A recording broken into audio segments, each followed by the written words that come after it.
How's it going, buddy? Gotcha. Gotcha. Happy to Can see you, you, man. me too, man. Me too, man. Can you hear me okay? Gotcha. Yeah, we can hear you. I can see you. How about on your end? Yeah, that's perfect. I haven't used Zoom in a very long time, so I downloaded it when you started sending me these links. All right. I should have done a test run, but yeah, no, Oh, everything's good, bro. yeah, it's gonna work out. It's gonna work out fine. I'm gonna just I like to keep the beginning of some of these recorded as well because it's nice to be able to get that first interaction. You and me have known each other for a couple of years now. You're one of the people I'm the most happy to see because I've been connected with you for a while. And Richie gave me the first ever interview and probably any social media podcast, any type of interview I've ever had ever on Yeah, one of his pages. And Richie Massia, is that how you say it properly? Massia? Messiah.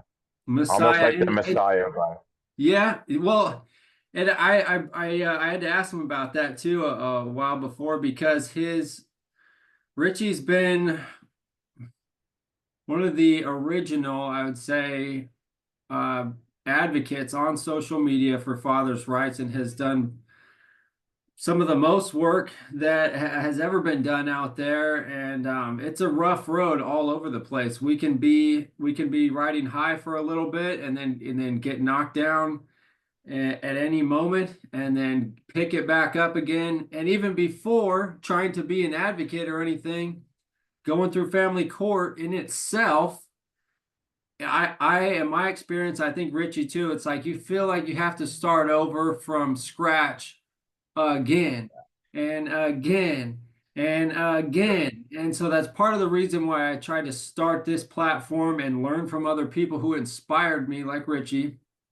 because it's that important. There's a lot of people out there that are, it's hard when you realize it, I get so angry that okay, I started again, especially being a young man starting out in the first place. And then you got to start again and again. And you're in your 20s and your 30s and your 40s. And I'm approaching my 40s, but I'm talking a lot here. Richie, thanks for being here. And we can talk about anything and everything today. It's nice to just have your presence because you're one of the most important people in this movement, whether anybody realizes it or not. And it's good to see you here and have you be a part of this channel. All right, buddy. Well, I appreciate it, obviously. It's been a while for me and you. You mentioned something that I was like one of your first interviews, and you know what? You were actually my last. I have not done any interviews ever since, right? So, but you know a little bit about my story. Mhm. When me and you met, I was actually going through a rough time. You know that. Yeah. So, you mentioned one thing about, having to start over and over and over, and not just in advocating, Yeah. because that also you do have to do. Mhm. I've started off with, you know, a lot of people that may watch this interview because, I haven't done one in a while, and you're starting out fresh with, this type of platform. So, Brand new. there's going to be probably a lot of eyes on this right now. Because I like what you're doing, bro. Like you're doing a really good job. I wanna point that out. I know I said that to you already, but you're doing a really good job. So like Only with definitely keep that the up. inspiration coming from you guys, people like you that have been there. So, and it's trial and error because this is not the first American Fathers page. It used to be American underscore Fathers. I didn't know. Yeah. I kind of accidentally rolled into it trying to do fitness coaching, online coaching. I did this like cringy alpha male thing for a little bit, and I'm like, I'm glad I learned quick. If I make mistakes or something, I'll learn quick. And so I've Yeah. restarted American Fathers about a month ago again from scratch because I knew that the name and the purpose was important, but I needed to start over and have a new strategy and really observe what I was doing. But yeah, please keep going. I'm sorry. One thing that like I want to mention too is like obviously like I'm not American, right? I'm Canadian. I'm on the Yeah, Canadian side of things, and yeah. you know it's tough. And all I want to say is like, me and you, yeah, we had our opposites and downs and everything, but I'm gonna tell you right now, bro, from all of this experience, not just between me and you, but with other advocates, and not just on the advocate side of things, but in personal life as well. And you're going to be able to take this to heart. Is that this drains people emotionally. And I don't think people actually understand to the extent that it drains people, right? Going through all the family court stuff, and we're going to get into this obviously throughout this whole talk, but Mhm. this kind of stuff that us dads have to go through that people don't really notice, um, is unimaginable, right? And this is where we can have these discussions all day long, every day, because it doesn't matter where we are. Like you're American and I'm Canadian, right? But it's the same everywhere, man. Like, It is. we have some mutual friends as well that are all over the place in the UK and everywhere, right? And Mhm. we all go through the same thing. So it's very important, bro, that we stick together. Even though, sometimes we fall out, but it's an understanding I think that a lot of us have, is that, we have all these emotions that fuck a lot of people don't have, right? They don't Yeah. have the emotions that our kids have been ripped out of their lives, or, we've been lied about. I've heard some of the stuff that's gone on with you in the past couple of years, and I want to say, like, I'm sorry to hear some of the shit that you had to go through, because it's not right, like, no matter what. Yeah. But that's why we got to stick together. You know what I mean? It So, is. I appreciate what you said, about, me being one of those top advocates, because I wanted to be one of those top advocates. And no matter what, man, I've been doing this now since 2019. Like my story started in 2019. I was hit with some false allegations that were like disgusting. Mhm. Um, and, I didn't think that it was going to drag on to 2026.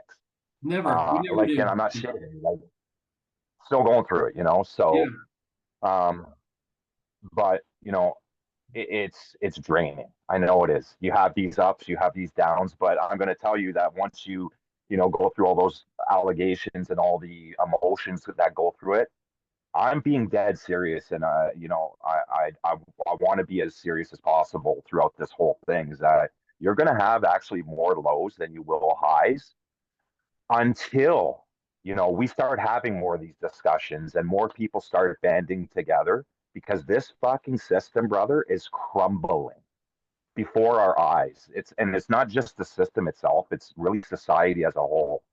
Mhm. And it's why we have to stick together as advocates, as fathers, as people that are, others are looking up to. So yeah, you were my last interview, but I was pumped actually when I seen that you started a new profile. Because I knew you'd be good at it, you know what I mean? So Yeah, I yeah, picked it and up. tough. Go ahead. Go ahead. No, no, yeah, I'm just saying, like, I I yeah, I was know gonna it's tough. So I picked it up. The last one, like I said, it was started off as really I was on social media because I have a personal training background, and then there's all the COVID stuff, and then the internet's powerful for training people online. And then I went with Ty Lopez, and then I discovered the Wes Watson, who was kind of like famous and infamous now, and he's came from prison, had this cool story. He's a very motivational speaker, but he kind of a snake in the grass, and now he's kind of revealed himself. He's headed back to prison, unfortunately, but it went through a thing where I had to observe, like, okay, wake up at 3 a.m., work out, or you're a bitch. And it's like, hold on a minute. Like, because I'm still observing the fatherhood side of things, and it's picking at me. Like, hold on, these guys, you don't get to just like have all these options. As tough as you say you want to be, even physically, it doesn't matter, because the stuff that we go through is astronomically, it's psychological abuse, it's demonic. sure. And so I came up with the name American Fathers in 2023. But even then, I was like, okay, well, maybe I can do fitness coaching and charge people, but I can also do like life coaching with getting you through fatherhood stuff. but new lessons kept coming to me. And then some of these things, as far as the struggles people go through, I thought, okay, the alpha male thing's kind of like it's wrong. And then there, and it's full of steroids out there too. And that's not something I want to be a part of either, because it's a huge health risk. And I'm like, okay, this is bad, Yeah. this is bad, this is bad. Talking to people like this is bad because fathers are out there just trying to get through the day and have some Taco Bell in their car that they're probably sleeping in, if they have a Yeah. car. True, man. And Yeah, you're right. Exactly. yeah, Lucky to have a car. and Richie, one of the like, and I've learned a new lesson already as I started this page within the past month. Because one thing, it's understandable, and then at the same time, like it's hard for us to, we can't really use it as like an excuse, but it's huge. You know, there's emotions, and when we see something and how strong we feel about what we're looking at, it means a lot to us. And then so that can easily trip us up in feelings towards other people. And then when I'm making, I had a whole other YouTube channel before this one. It was monetized. It wasn't huge, but it was like, oh, it was like a 1,600 followers or subscribers. And I'm like figuring out how to make videos and talk about things or be super honest about everything I'm thinking in that moment. And sometimes without thinking it through very much. And so one time I made this video after being in connection with Richie, and I'm thinking like, well, protesting's not going to help anybody. Like, what's the point of going out there? And I'm giving my opinion on that without with again what I learned with some other creators just like this past 2 weeks is understanding you really have to understand everybody's perspective. And one of the most important things with these creators and advocates is we do not have all the same perspective, some different awareness levels, which is not with Richie, but with others that I've experienced that have not maybe not been in the family court as long, but they're doing so good with their content. And I sunk my teeth into a couple of them like 2 weeks ago. And I quickly brought that back and I talked to some of them on the phone, luckily afterwards, because they're very graceful people, like three of them. And I said, you know what? I should have thought about the importance that we all are on the same path. We want the same outcome. The more people that are doing it, the better. And if we're dividing each other inside, it's going to tear itself apart and it's going to look bad, but it's also the more people that come together, the better. And the way that I could better even talk about anything is to maybe give an opinion, but to be really think things through first. And what Richie was already working on, it hurt Richie for him to hear me say some of that stuff about getting together physically and being in a place to go protest something and to go show that people do care and we can show up somewhere physically, which I do agree with. And I did not think it through. I'm trying to make content back then, but it bothered Richie, and we lost contact for a while, like over a year, I think. And Yeah, especially, close yeah, to years, bud. like a couple of years. And but luckily, since I had made a new profile completely from scratch, I made several of them, but they're all kind of like offshoots just about the focus on American fathers. I reached back out to Richie. This is one important thing about, and I noticed about reading the Bible and following, God's word and stuff is like a wise person is going to listen to a correction or rebuke or criticism instead of a fool and just turning it away, arguing with everybody, digging a deeper hole and ruining relationships. So I made it a point to reach out to Richie, apologize for speaking that way without thinking things through. And I even had to do that just as I started this new page with a couple creators, which luckily we're staying on a good relationship. But that is important lesson is we're on the same path. We want the same outcome. Everybody's been through different stuff. Sometimes emotions can run high. And I would say for anybody out there, and it's a lesson I need to learn the most is be careful before jumping right into trying to make an opinion without understanding, hey, like do it with tact and with class. And sometimes don't even say anything and keep listening for a while and make sure that you know that this other person is very important in what they're doing. And anyways, I'm glad we've reconnected. And Richie is, to me, one of the greatest inspirations. And the pages he's been working on multiple different things for a lot of years. 2019 is the same year, almost the same day that I lost basically complete physical contact with my child. And but I have Right. not seen in 7 years my oldest child. She's not met her siblings. Richie were like almost the same day or week. Richie went through the same thing with his kids. A little bit different story, but lost contact and hasn't. I don't think he's seen him since then either, like officially. So, So man, yeah, I'm yeah. so glad to Well, connect. let me get into that. Get into that, John. Um, and you know what? And that's what I was kind of getting at a little bit earlier is that, you know what, with the emotions that we all get throughout this, you know, it is important to, you know, I wouldn't say rekindle something that was broken because like you know, we were never broken. We were just we were on different paths at that time. That's what it really was, you know. And I also, buddy, and you know this, I also had some other stuff that was going in the background as well. So again, with all of this stuff that goes on with advocacy and that whatnot, right? Like, you know, I also had another advocacy group that was actually just trying to take over what I was doing. Mhm. So, you know, that also happened within, you know, the me and you stuff happening. My ex-wife was also, you know, creeping out everything and using my kids' profiles on TikTok to view everything that I was doing and trying to cause problems. So there was a lot of stuff that was happening.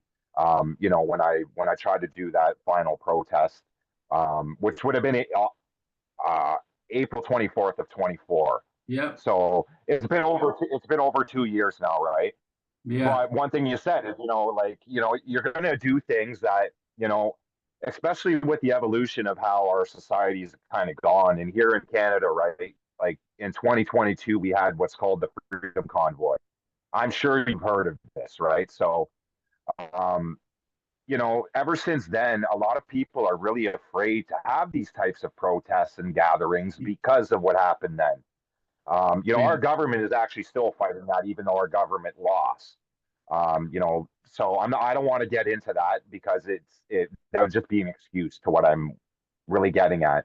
Um, but again, it's the emotions that run, right? And a lot of people just don't understand these emotions that, you know, when your kids are taken from you, like, you know, you just said now, it's been 7 years, bro.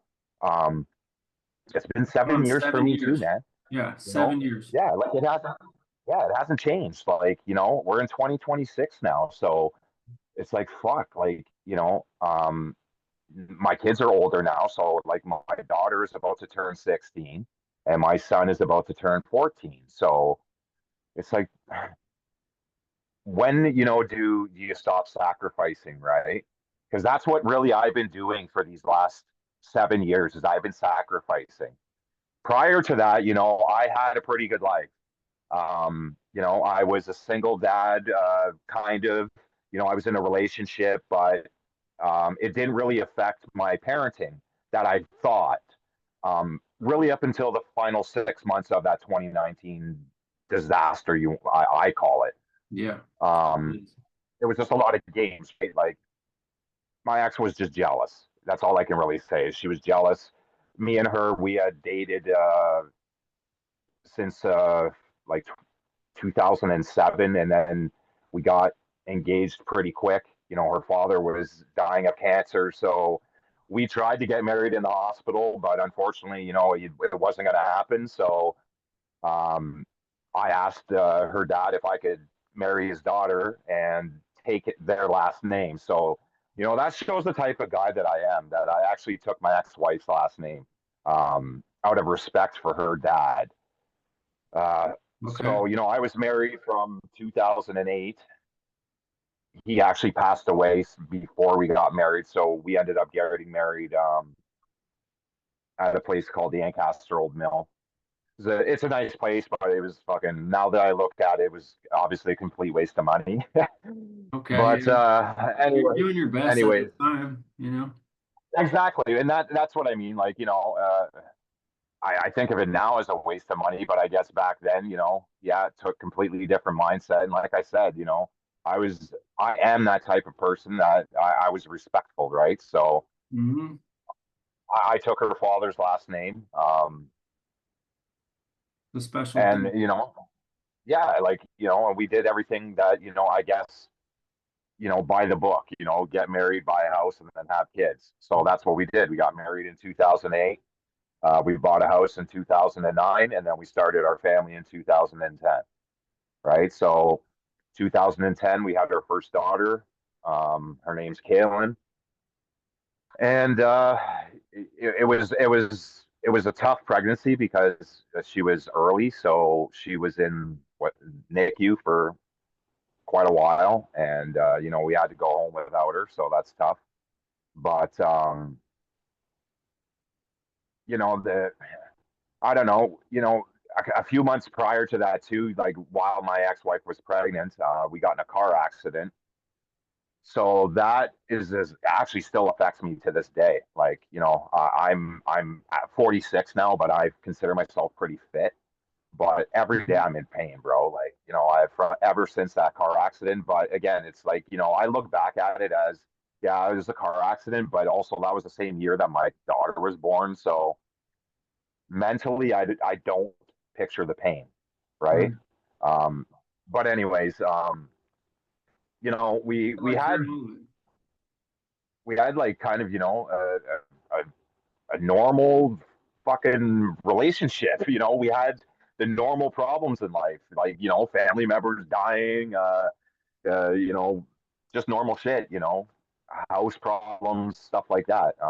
Just thinking Then we had about our paying the son. bills, learning who you are as parents, and also Exactly. growing Oh through yeah, your that's own relationship. All that stuff is a process that takes love and attention. It's your life, yeah, you know.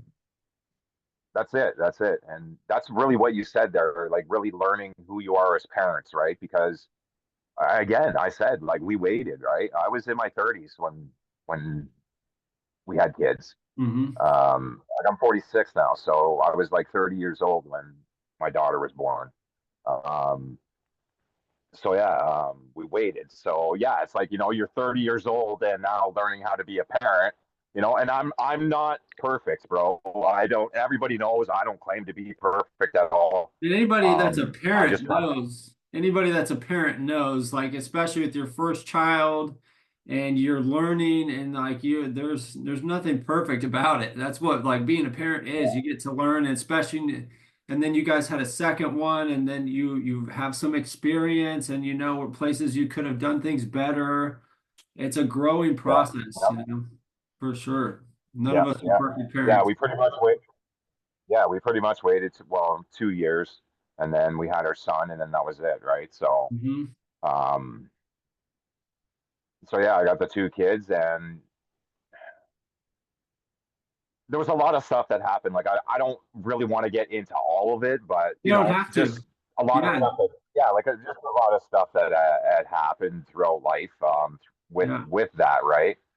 Um, and like I said, we got injured when my daughter was born, so that really fucks you, and being in health and wellness, like I have been in that as well. So and I'll get into that a little bit after, and we can talk about that, but um Yeah, I was it's gonna like say, and if whatever you want to talk about, like you guys went through, um, like a kind of a viral or, and I don't know all the details or what you want to share, but you guys did like a weight loss thing together. You guys found some success together with that, and like a business out of it and stuff, or, but yeah, whatever you want to share, yeah, but it is a cool part of your story. And yeah, we don't need to you don't need to yeah. talk about every detail. That's a hard part about doing some of these. And what I want to thank you for too right now and again at the end is that it's so hard for especially most of the interviews I'll be doing here, and I'm feeling it right along with my guests, is that it's not, we don't want to go back and talk about these stories and go back from beginning to end or any part in between because it like me and Richie both after this are going to be drained for the rest of the day, and there's a lot of like PTSD involved. And then but what we have learned and what we'll probably talk about some more here is that there's things that we know how to do to take care of our mind, take care of our body for the day, let go of all the thoughts, keep moving. And get some food, get something to drink, don't go do a bunch of like drugs and alcohol and give up mentally. We've been through Oh stuff no, like yeah, that. don't, yeah, Yeah, definitely. that Like we're after this, John, don't mean to cut you off, John, but after this, I'm gonna go hit the basketball court. It stopped raining, so like yeah. after this couple hours, I'm going to hit the basketball go Because for it. there's things that we know that because we've done it for so long and we're able to, and that's so cool. It's why I'm doing this too, and why Richie's done it is because we want to help other guys stay alive, stay healthy, stay there for your kids, even if we go in years and years. And me and Richie are very close because our oldest child is about the same age. Mine's just a year older, and we've gone 7 years without seeing them. That bothers us every minute of the day. It's very difficult to deal with. So what I'm saying is it drains us both to be here, especially my guests, to bring this stuff up. And so we got to really say thank you. And if anybody that sees this, depending on what links we share, sometimes my guests don't want to share a bunch of links for contact. Sometimes they do. And Richie's been on both sides of that, I think. But if you can get the moment to reach out to them, tell them that you've listened, you care about what they had to share, and any ways to reach out and help in all capacities is important. So it's always good to bring up. I'm glad you reminded me of that. It takes a lot to sit here and talk about this, in any way. Yeah. No, it really, yeah, it really does, John. You know that for sure. And you know what? Even through like the 7 years that I've been doing this, I've had to take a lot of breaks, Hmm. doing advocacy because it drains you, and myself being an empathetic person and, being able to pick up on energy and, you just pick up on all of this, right? It's just, you're right. It is draining. So, talking about it though is important because, it's very important, especially as an advocate, to make sure that people know that they're not alone. Um, Yeah. and we're doing this talk right now, the night before Mother's Day.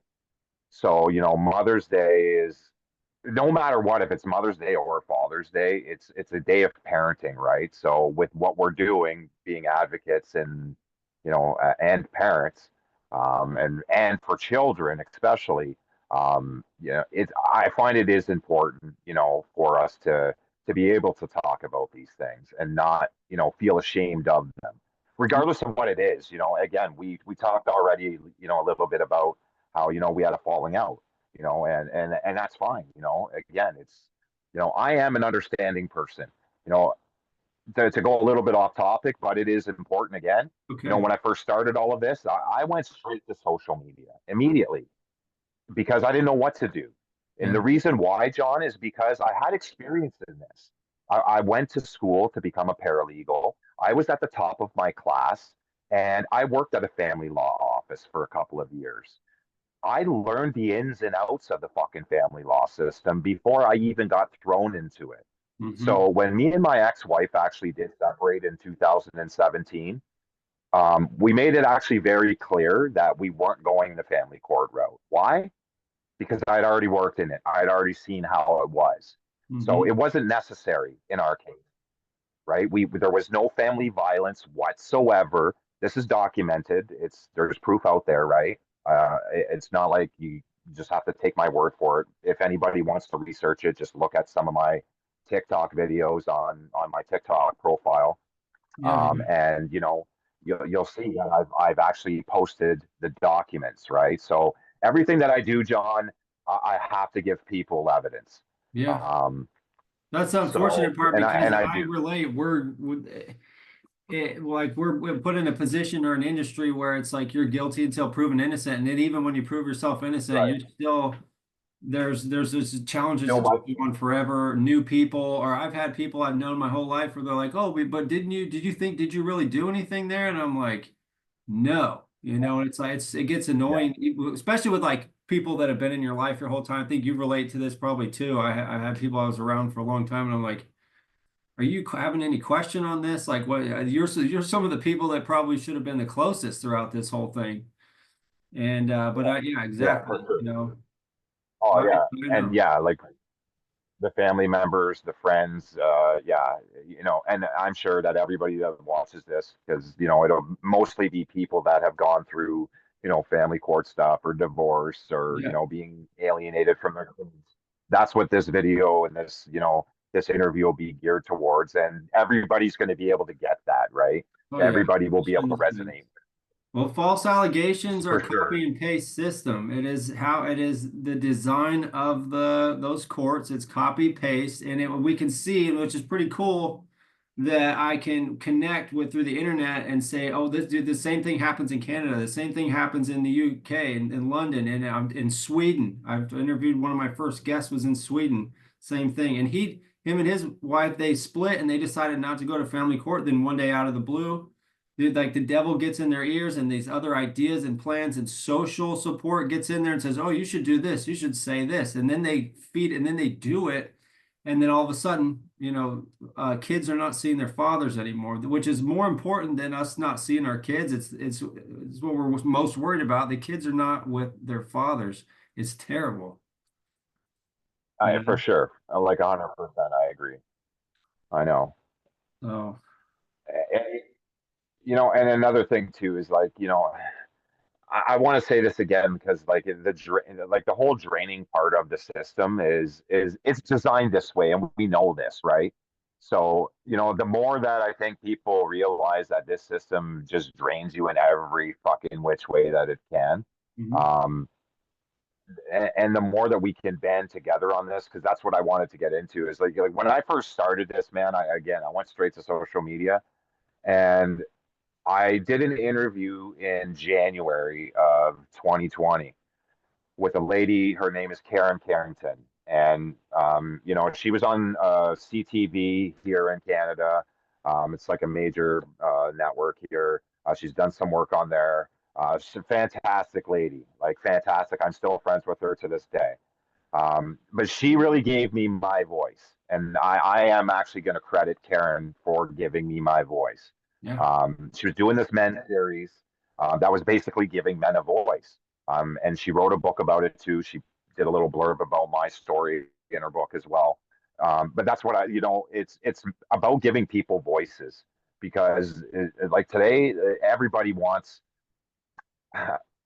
because of social media and all these different types of platforms, John, and I'm sure you're seeing it now because you've had to kind of start over again. Mhm. Um, Everybody's looking for attention nowadays, Yeah. right? And that's just the way that it is because everything is different.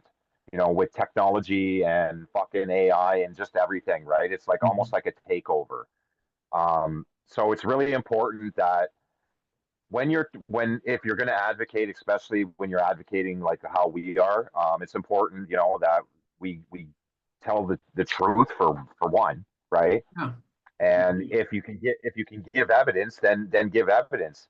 There's a lot of situations where you can't give evidence because you're stuck in that court system, right? Yeah.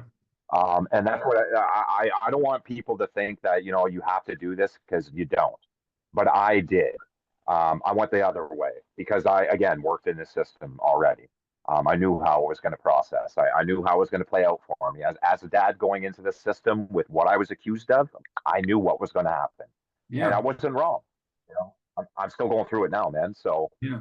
um, I wouldn't say to go this route all the time and give every single detail of your case, right? But people need to know that this is happening, right? Especially here in Canada.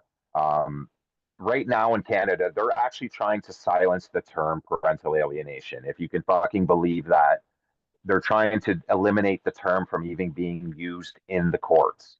Same thing It's a here. private member's bill. Yeah, exactly. And it's a private member's bill right now. It's Bill C-223. Oh, So anybody in Canada can look this up. In the United States, people can look this up as well. It's Bill C-223. It's a private member's bill by Lisa Hepner. She is a MP from Hamilton, Ontario. She's actually from my hometown. I'm not living in Hamilton right now. I'm in a small town called Beamsville. But this is a private member's bill right now that's trying to be passed through very quickly, mind you, to eliminate some term and basically anybody that brings up parental alienation, you're basically going to be now a target. You're going to be that targeted parent that the parent is actually trying to target. That's the game plan will now work, and it's not right. Obviously, it's not right. There's a lot of different things that they're trying to do with this bill that I don't like. That is the main thing that they're doing with this bill. I wanted to mention this bill in this because it's very important, I wrote it especially on down the too. I Canada encourage side, anybody else to do it. Is to a for lot of these sure. take the notes, listen. Even Carrington, her book. And then this bill C-223 with Lisa Hefner talking about trying to get rid of the term parental alienation. So take notes, anybody that's watching this, or ask me for the notes if you need to. And I'm Um, sure, John, like most of these, like, people can look at the descriptions of the videos and whatnot, and a lot of these links can be posted for yeah, people. yeah. And I always do the same thing when I post stuff too. I do that too. So, everybody can get these links. But yeah, it's important, especially with that Bill C-223, especially on the Canadian side of things, but not just Canada, the Americans as well, the UK as well, anywhere that this is happening, it's important for people to know, especially with what you're doing as well. You're doing a lot of stuff with the United States, obviously, with American fathers, and you guys have 50 states right now. So it's like, it's a little bit different than Canada. We're a lot smaller when it comes to our legislation, whereas you guys I'm not dissing America at all, but the laws over there are all over the place. So you guys actually are starting to gain a lot of wins when it comes to family law. I'm seeing that in certain states. Um, and it's progress, right? So that's why it is really important that these things that are happening in legislation are passed on, regardless of where it's happening. So yeah, Bill C-223 in Canada, that's definitely something that people should do some research on and use their voice on that. We'll say, because like I said, like Karen Carrington gave me my voice back then, and you know what, bro, like a little bit off topic, but again, it's important because Mhm. we're talking about these types of things. Yeah. Um, as much as she gave me that voice, I was also going through a little bit of a tough period. Like my brother was also going through some shit, also through family court. Now I won't get into his story, but um, he was going through some shit. So as the bigger brother, I stepped aside and I let him take over my room. So where did that leave Big Brother? Well, that left Big Brother homeless. So that was the first time that I was homeless. And you probably never heard this story before. A lot of people have never heard this story before. Mhm. Um, so that left me homeless for a few weeks. But within that few weeks, it was fucking like at that point in time, it was February. So it was very cold. Yeah. And I started getting hypothermia. So that's really the first time that I experienced like something psychologically that was really fucked up that was going on. Um, and that was the weakest point that I've ever been to. You know, again, I credit Karen for giving me that voice, but I think because I used that voice that night, and it was the same night that Kobe Bryant had passed away with his daughter. Yeah. So, thinking about that interview that night, um, I attempted suicide. And I don't know really, John, how I'm really still alive today because I shouldn't be. Um, I used to be in the sign business before all of this shit happened to me. I was a sign fabricator. Then I ran the shop. So I was a shop manager. I had every type of, tool and ratchet and fucking whatever you want to name that you can use for shop tools. I had them, right? Yeah. So when I was out in the bush that time, I had a ratchet strap and I threw it and tossed it around the tree. Like, I don't know if this is too graphic for this, but again, it's important, right, I to think get I these think details we should out. probably be fine, but these Yeah, stories are I think so important, too. you know? And It's that's what I mean. Like, it's, yeah, there's details that, maybe may get flagged, but again, if you wanna take these things out, that's totally up to you. go ahead, you're fine. Um, so yeah, I just threw that over and I wrapped it around the tree and I tried to hang myself. No. Um, the second that I did it though, bro, so my two kids are right behind me on this fireplace. I seen their faces and I immediately had regret. strength out of nowhere. You know the ratchet straps, right? Where you gotta ratchet them down to create tension. Um, I fucking broke that strap, and I don't know how. I broke that motherfucker in pieces, and I dropped, and I hit this this wood box that I had found that I had stood on to do all this bullshit. Mhm. I still have that piece of board to this day. I write some motivational shit back where I did it. Um, I kept that as a reminder. But anyways, I did that very shortly after, and to this day, I'm obviously grateful that I'm still here. But I shouldn't be here because there's no way that I should have been able to break that in the state that I was in. But I don't know, hypothermia and that would be considered a mental health crisis. Um, Yeah.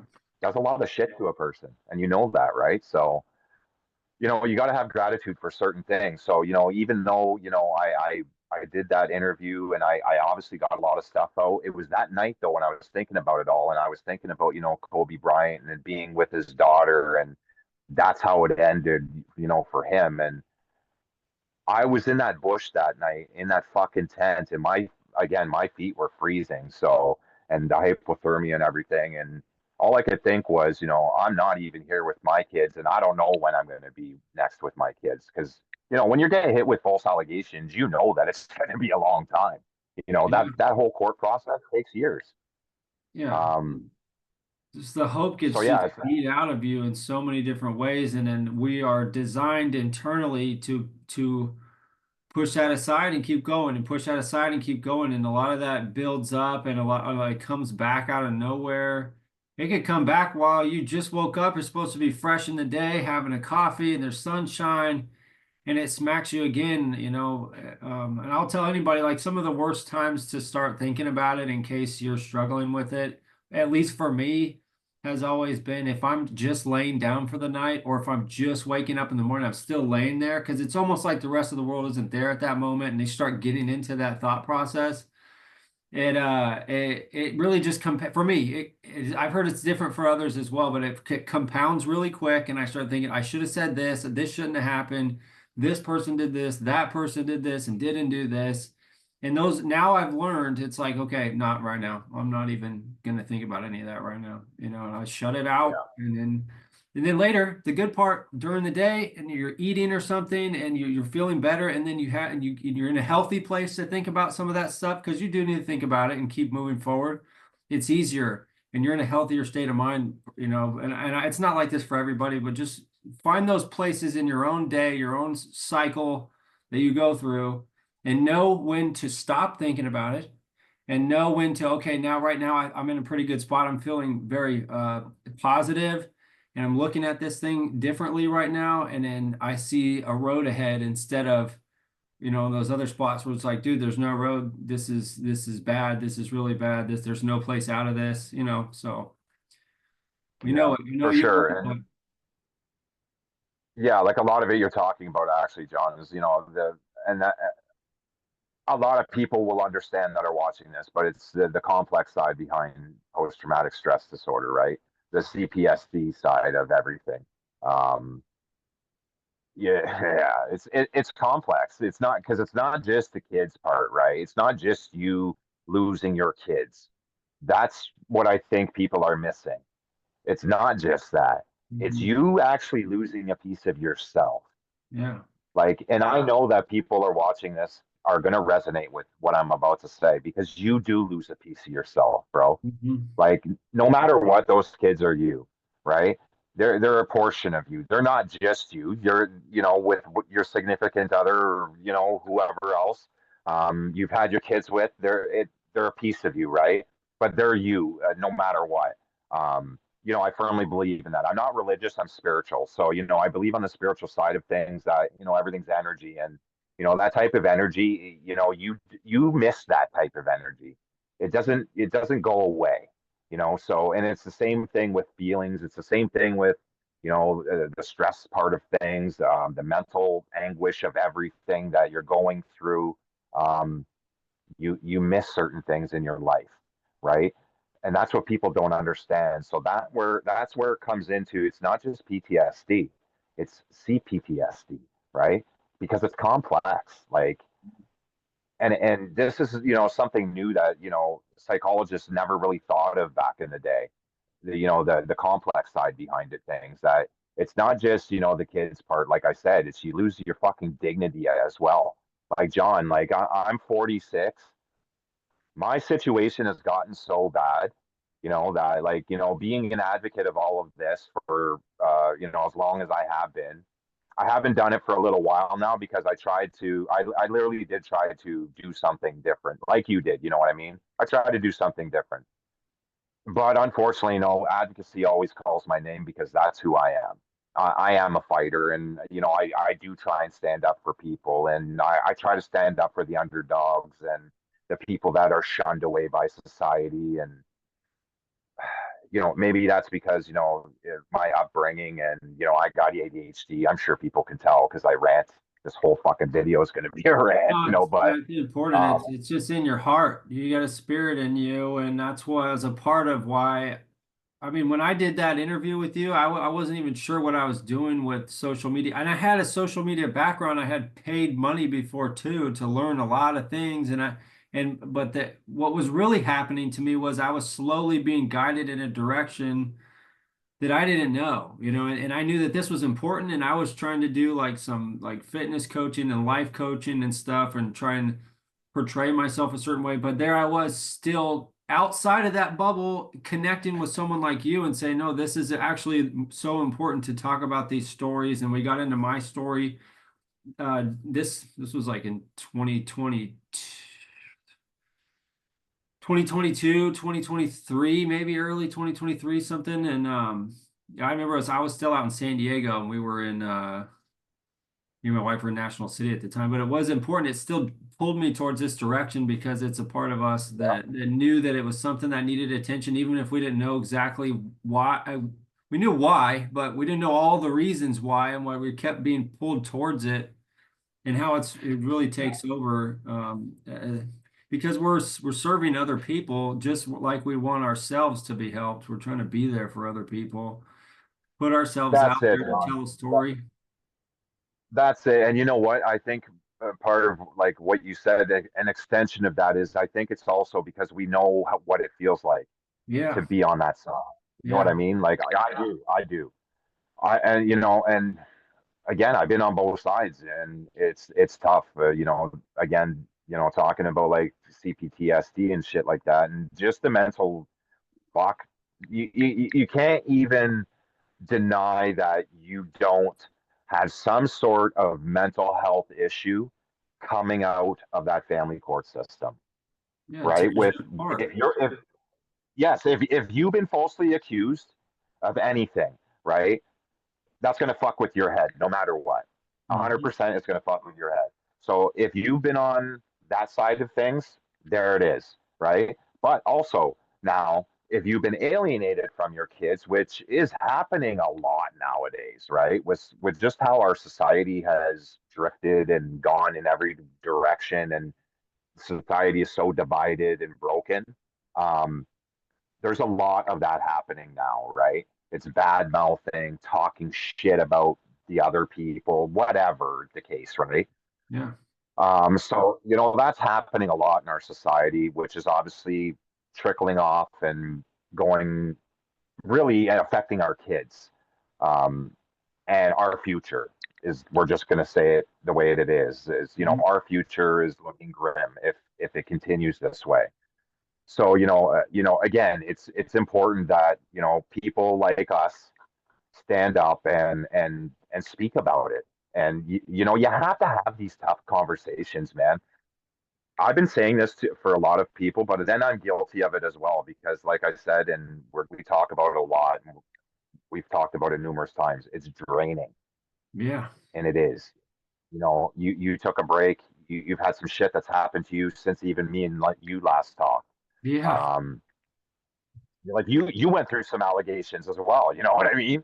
yeah. Like, No, yeah, uh, domestic violence allegations in late yeah, 2011, and then two like domestic violence restraining order violations in a short time after that.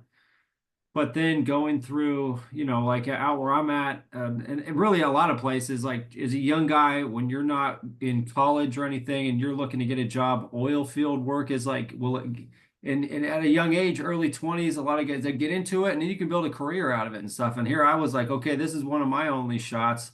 I went to one of those jobs, but I had to keep going to family court the whole time, defending myself in there. I had no other adult, and there was no social media going on because social media was brand new. Anyways, Facebook started in like 2010. Instagram was a little bit after that, and you don't know which one's going to do what, and so there wasn't really a lot of advocating or things that are happening now, which I like to see. And I was 22. Bro, And I was like, I didn't even know what domestic violence was. I didn't know how serious any of that stuff was. I had no oh, other bro, adult you're step in. you're really the OG, man. You're way OG than me, man. It's and that time was like they were like I remember I had some police officers tell me because I've had like friends in and out of police officers over time. I used to train some of them as like with fitness training and stuff, and they're like, dude, that was the time when things were like really changing and going another direction because in the 90s it was a little bit different. It was a little bit more like catch and release and the like stuff wasn't really being forced through the family court as much, even though it already was. Things were going on for years, but they were developing into this monster, and especially the 2000s and like right I was like right in the thick of it when it started really blowing up because there was things going on in the military.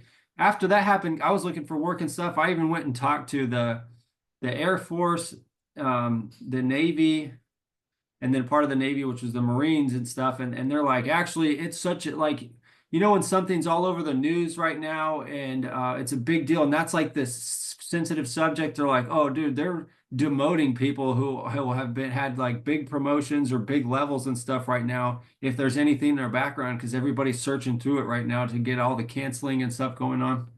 They're like, we can't even get Yeah, you in here. You have to fix all that stuff before you can get in.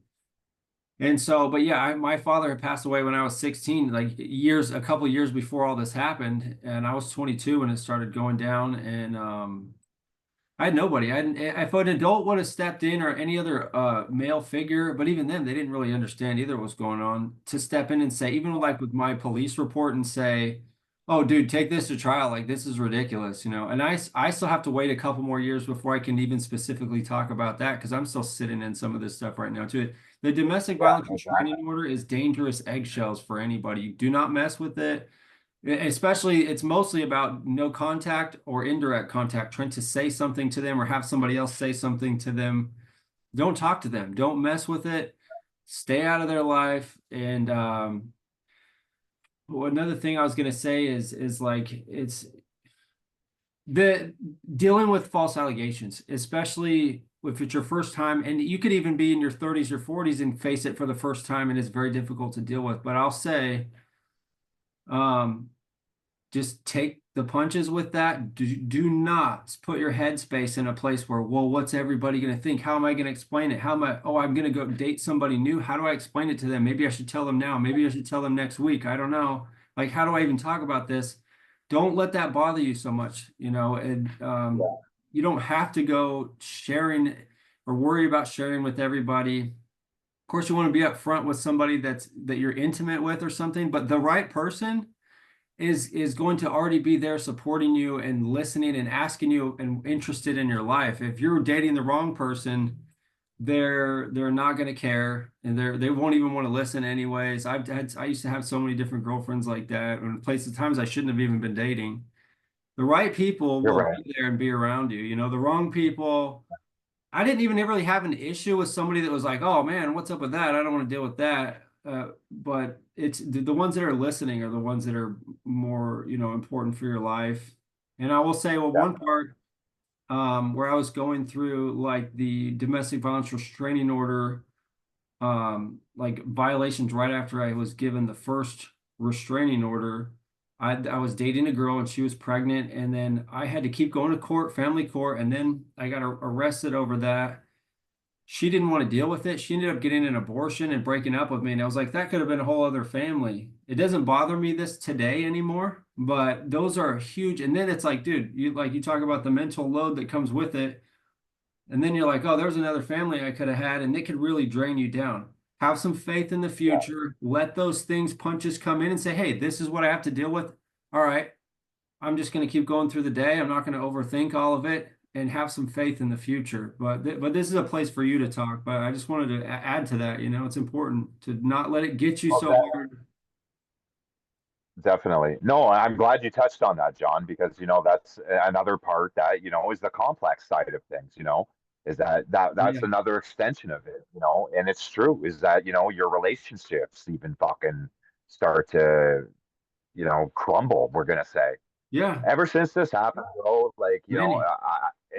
yeah. Like I keep saying it to everybody, and I have trust issues. Not gonna lie. Yeah, Especially, dealing with false allegations. For me, my allegations, I had 14. I wasn't charged with 14, but I had 14 on record. I was charged with eight. mm, Um, I know we didn't get into it, but it took me 16 months to be exonerated of that because there was never any evidence, right? And there were so many different contradictions throughout my whole case. Uh, it, there was the lies just destroyed the whole case. So I was exonerated, but still, the fucking damage is already done, bro. Like, mhm, you know what? Just because I was exonerated and I wasn't sent to jail, the Crown was seeking 6 years for stuff that I didn't do. Well, yeah. guess what, man? Guess how long it's been since?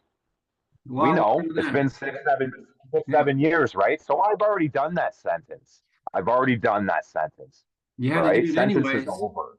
Yeah, you get a I had to sentence do it anyway. anyways. You're right. And, that's something that a lot of people should quote is that no matter what that family court or that criminal court says that your sentence may be, you're fucking already sentenced. You're sentenced the day that those allegations come out of somebody's mouth. Yeah, we That's see how it it with is. like public figures, celebrities, sometimes like Sure. the sports team, and all Look of a at sudden Johnny it's like, Depp. oh, you're off the team, you're losing contracts, you're losing your business. Some guys like I've seen like that Mike Glover guy that had like he was a Green Beret and he had like a firearms training survival business, a multi-million-dollar business, I think, a pretty successful one, and he had to kind of be removed from it. um he had to remove himself from it, and then he got out of his charges and everything, but then he's still dealing with aftermath, missing his kids for a long time, not being able to be the face of his business anymore. I think even legally bringing himself off the name of the business and stuff. Like everybody, you get a sentence right away, or if it's just a Yeah. temporary order, it's like, oh well, you're not going to see your kids for about 3 months while we go through this. And then by that time that three Definitely. months goes by, nothing comes of it. And they're like, well, they've been with mom anyway. So we're just going to kind of keep it this way and we'll give you some little bit of time with them now. It's like, dude, you know? Yeah, definitely. And you know what? You said something too. It's like, uh, public figures and stuff like that. Like, look what happened with Johnny Depp, right? With the false allegations, and look how, he lost all of those different movie roles and stuff. But what did he do? He kept to his truth, no matter what. Did he try and say that he was perfect? No, he didn't. He never claimed that he was perfect. It's the same thing with what I do, right? I don't claim to be perfect, but I'm not going to admit to things that I never did, right? And I never will. Yeah. I had to learn that by going through this whole process. Is that by going through this whole process, it has built a different me. I never used to be like this, right? Before all of this, like I said, bro, I didn't have any type of family violence history because me and my ex-wife, yeah, we argued and stuff like that, but Everybody does. um, yeah, everybody does, man. But I am the type that I shut down and I just stay quiet. And my ex-wife is a narcissist. So like we haven't even fucking touched the surface of living with a narcissist. So, living with somebody like that, you do tend to keep your mouth shut a lot.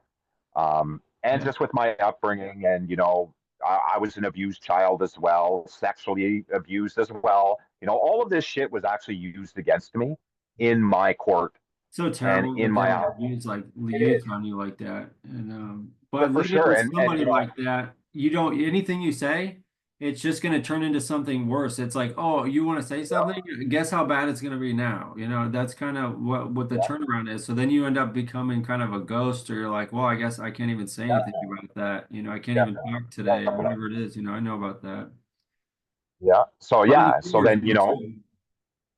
yeah. So then going forward, like after that, right, and being going through an exoneration and whatnot, and fuck, trying to date after that, bro, is like I don't even know. So I've been so we're in 2026 now. So since 2026, oh sorry, since exoneration was in 2020. Um, I going through that process. Who the fuck are you going to date? You know what I mean? You, Yeah, you ain't going on no date saying, "Hey, I'm accused of this, and this." yeah. That's not happening, right? So you're not dating throughout that process at all. Sometimes it depends how long you take afterwards. Um, Dating isn't even you know, just like where people will think it's like, oh, you're just trying to have sex or something. It's a lot more than that. It's different. It's because, oh, especially if you're on totally different. the men's side, you don't get emotional support everywhere. And it's part of why platforms like the me and you have done things to connect with people because there's nobody to talk to. Usually men in the day-to-day Yeah, life, especially you don't with the guys that you work with, you just get a job or something, or you've had a job. That's not a place to talk about all that stuff, even if they wanted no, to, because it's going to mess up your job. It's going to mess up other relationships, definitely. peers and things like Yeah, that. It's like, oh man, he's always, I had some of my best friends and it's not even their fault, but it's like, oh, you're always talking about this. I ain't yeah, gonna call Johnny this weekend, because he's like, he's dealing with this all yeah, the time. And so having a yeah, partner, that's one of the closest people to you. It's having a partner. It's not just about sleeping with them. It's about somebody that yeah, can definitely. relate to you on that. That's why it's kind of how we're designed. I'd say not everybody has to have a partner, but it's kind of how we're designed, especially like having someone close that can be there for you. That's the whole beauty of it. And you get robbed Yeah, of that, and it becomes something you're that's right. impossible or almost impossible. Always keep faith, though, for anybody that's listening. You never know what could happen. You never know what could happen in the That's, future. you're right. You're right. You're right. You know? Trust issues You're for right. sure, and you need to have your guard up, especially if you had to learn the hard way, like me and Richie. Keep your guard up and keep it hold of your inner security with your stuff, but also have a little bit of faith. That's right. When you learned the lesson, just learn the lesson one time. You don't have to keep repeating that lesson over and over. That's Yeah, that's one advice that I'll fucking give to everybody right now is learn the lesson once and then move on. Don't keep repeating that lesson. And especially in relationships and the trust issues that come along with it after being falsely accused of really anything, dealing with a relationship because it's obviously with family court an allegation is probably because you're something your ex-wife or ex-girlfriend or ex-partner is saying you did something sexually, right? So or just any physically violence, yeah, one of anything, it. yeah. Yeah. They could even say they're scared of you. So that's right. So yeah, exactly. Nowadays, you just fucking even your tone almost nowadays is can be scary to a person, which is fucked up. But anyways, Oh, so design, yeah. you know, being accused of that stuff, bro, is like it's the trust behind it all. That is this going to happen again? And fuck, that's what always goes through my head, right? So my guard has always been up, but sometimes you let your guard down, and it again you get that eye opener. So like I don't want to get into the past relationships that I've been in, but it's always that your guard is always up, and it's really not fair. Complex part of It is everything complex. that we go through. Sometimes you end up It's probably totally scratching the complex. surface again, almost getting into like I'll share a really quick story. Is this poor girl? She didn't kind of understand kind of why I broke up with her, and for most of the time she was very sweet, and some girls really know what they're doing when they're going into the allegation stuff, and other ones. This is how the court plays off of predictable behavior, though, too, because what some girls will do. That nobody, guy or girl, should do this in any relationship. But this girl, we were kind of like arguing about like it was like laundry or something like that. And I had an apartment, but she stayed at her dad's house. I spent almost all the time, almost every night at hers and her dad's house, and I stayed in her room with her. This was like over 10 years ago, a brief relationship. It was going well though.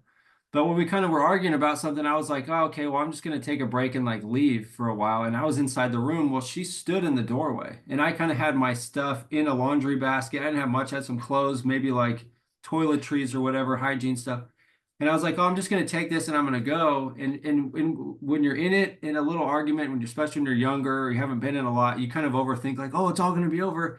I got to get my point across right now. You don't like, don't be afraid of taking time. But I was like, I'm just going to go and we'll talk about this later. Well, she stood in the door.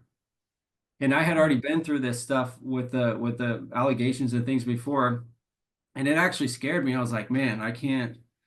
You, for one, don't go trying to walk through anybody, even if you think, well, it's not violent or anything like that. Anything could be used against you. And I stayed in there and I was like, man, so I let it all calm down because I was actually the trapped one, and I was like, oh, because I couldn't even leave a room, and so I had to calm it down and just be chill. And then later, like the next day or something, I took my stuff and I never went back, and she kind of didn't quite understand. She's a little bit innocent there because she didn't quite know what she was doing, even though it's a very extremely unhealthy behavior. Sometimes they don't know what that could blossom into, and it's a disaster, and they'll follow right through it. So yeah, she didn't know, and that was one of those times where I was like, I can't ever go back to that, you know. That's what you got I to do. I I know. I hear you, man. Like, so yeah, I'll do a little story too. So my last relationship was 3 years ago.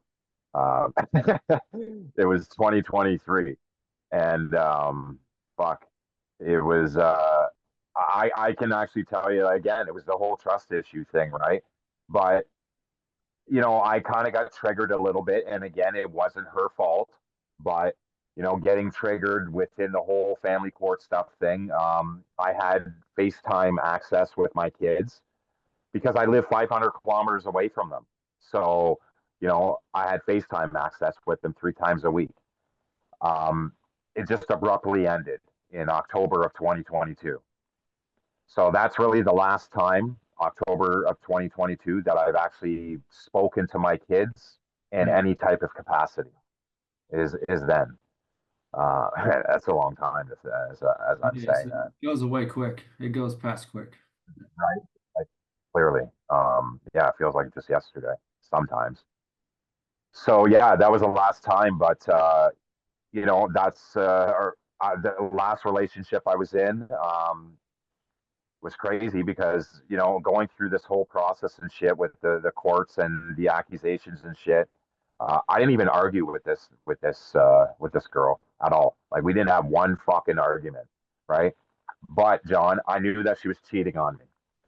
Hmm. So a few months prior, I knew that she was getting some messages that were coming through her phone, and the heart emoji caught my eye.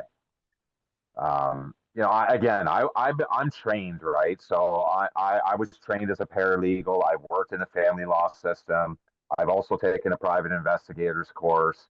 I've done a lot of stuff within law. So, you kind of look for those type of things, I guess, and you become attentive to things in detail. So I started noticing, yeah, there's a lot of times she's on her phone, and the heart emoji with the kiss, the kisses and shit. Yeah. I never said a word though. Never said a word. I just let on that they didn't know. It was. I should have won an Oscar for it, to be honest. Like, I should have won an Oscar for that.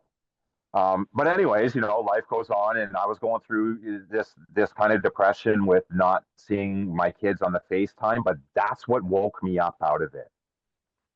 Was this fucking shit's going on, right? And like, what am I doing? Like, I gotta get back to my kids. Like, I already have these trust issues, and she's doing this behind my back, and she won't say fuck all about it. And Yeah. I'm dropping hints left, right, and center, right? Um, Nothing.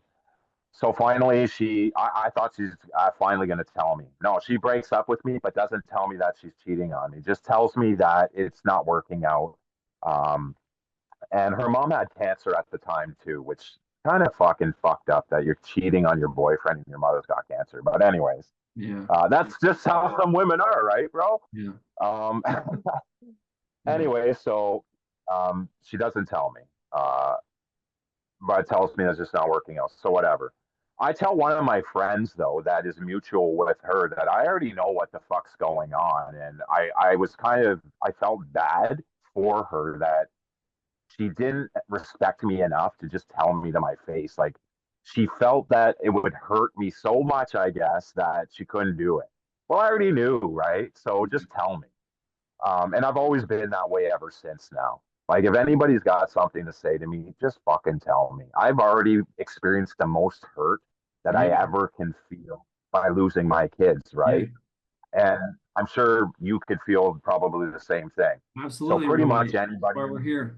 yeah, anybody in the world can tell us to our face pretty much anything because we've already felt the most hurt.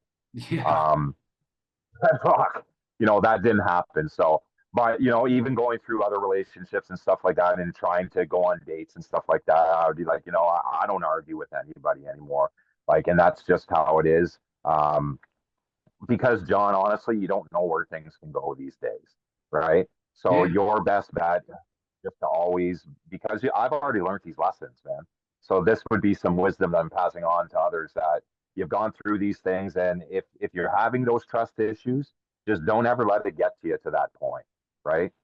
So yeah, it's been a long time since I've been in a relationship, but it's not like I've ever given up. I wanted to mention that about because you said about hope, right? No, You got no to way. always You have got to that keep hope. something. That's right. That's right. And there's people out there that, you still got friends that are there for you no matter what. Right. Just before actually we got on this call, bro, um, I know Russell Peters. Me and him are actually pretty good friends. I've gone to a few of his shows. He's helped me out. Um, I really said to him, I gave him a little pep talk because he goes through the exact same things that we go through.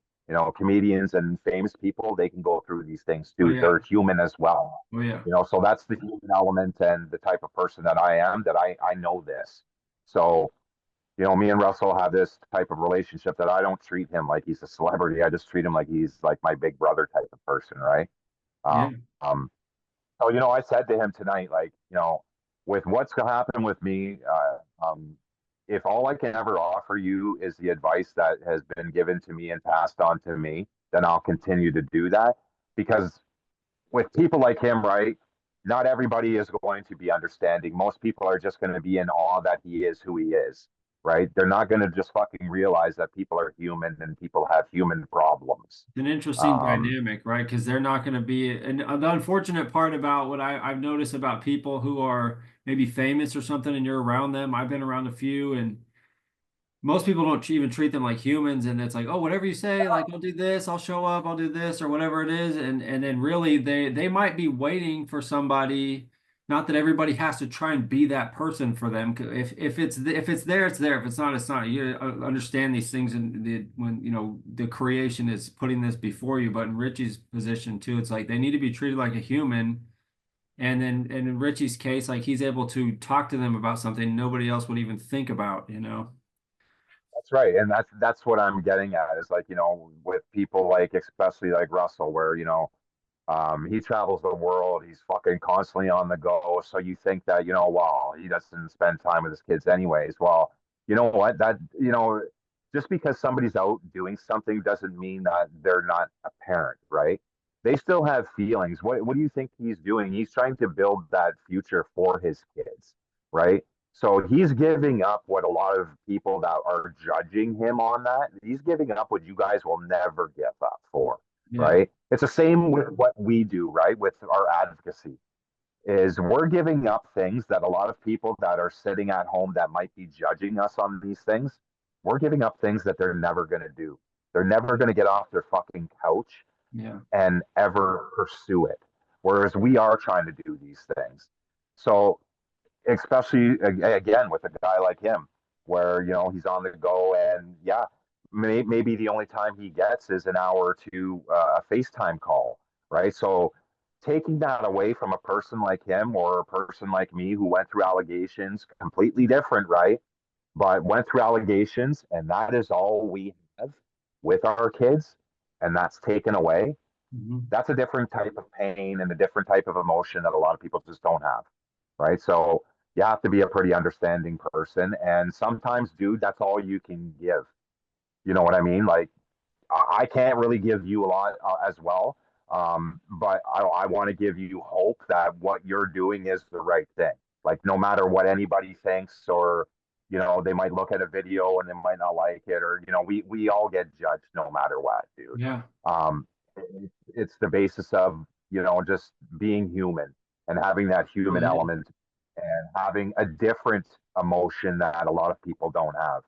Because seriously, you know what I mean. I said it before, but with the message that I sent Russell, I said, if all I can do is give you some advice and encouragement, then that's what a brother does, right? And that's what I want to say to you as well. Is if that's all I can do is give you some advice and give you an encouragement on what you're doing and what we're doing right now, I want you to continue that, right? Because we also have a friend that we both used to know, and his name's Riz Khan, Yeah. right? I wanted to talk about And him a little bit. I exactly, think, yeah.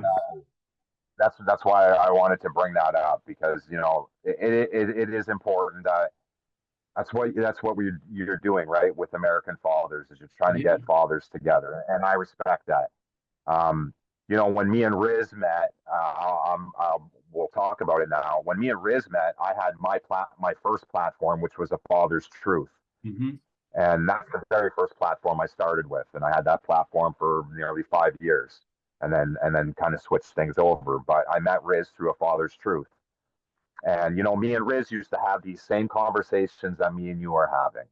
We had Often. You kind of guys a are little doing it all the podcast. time. Yeah. You guys had the Instagram Exactly. Yeah. lives. I was watching them. Yeah. They were very helpful. That's right.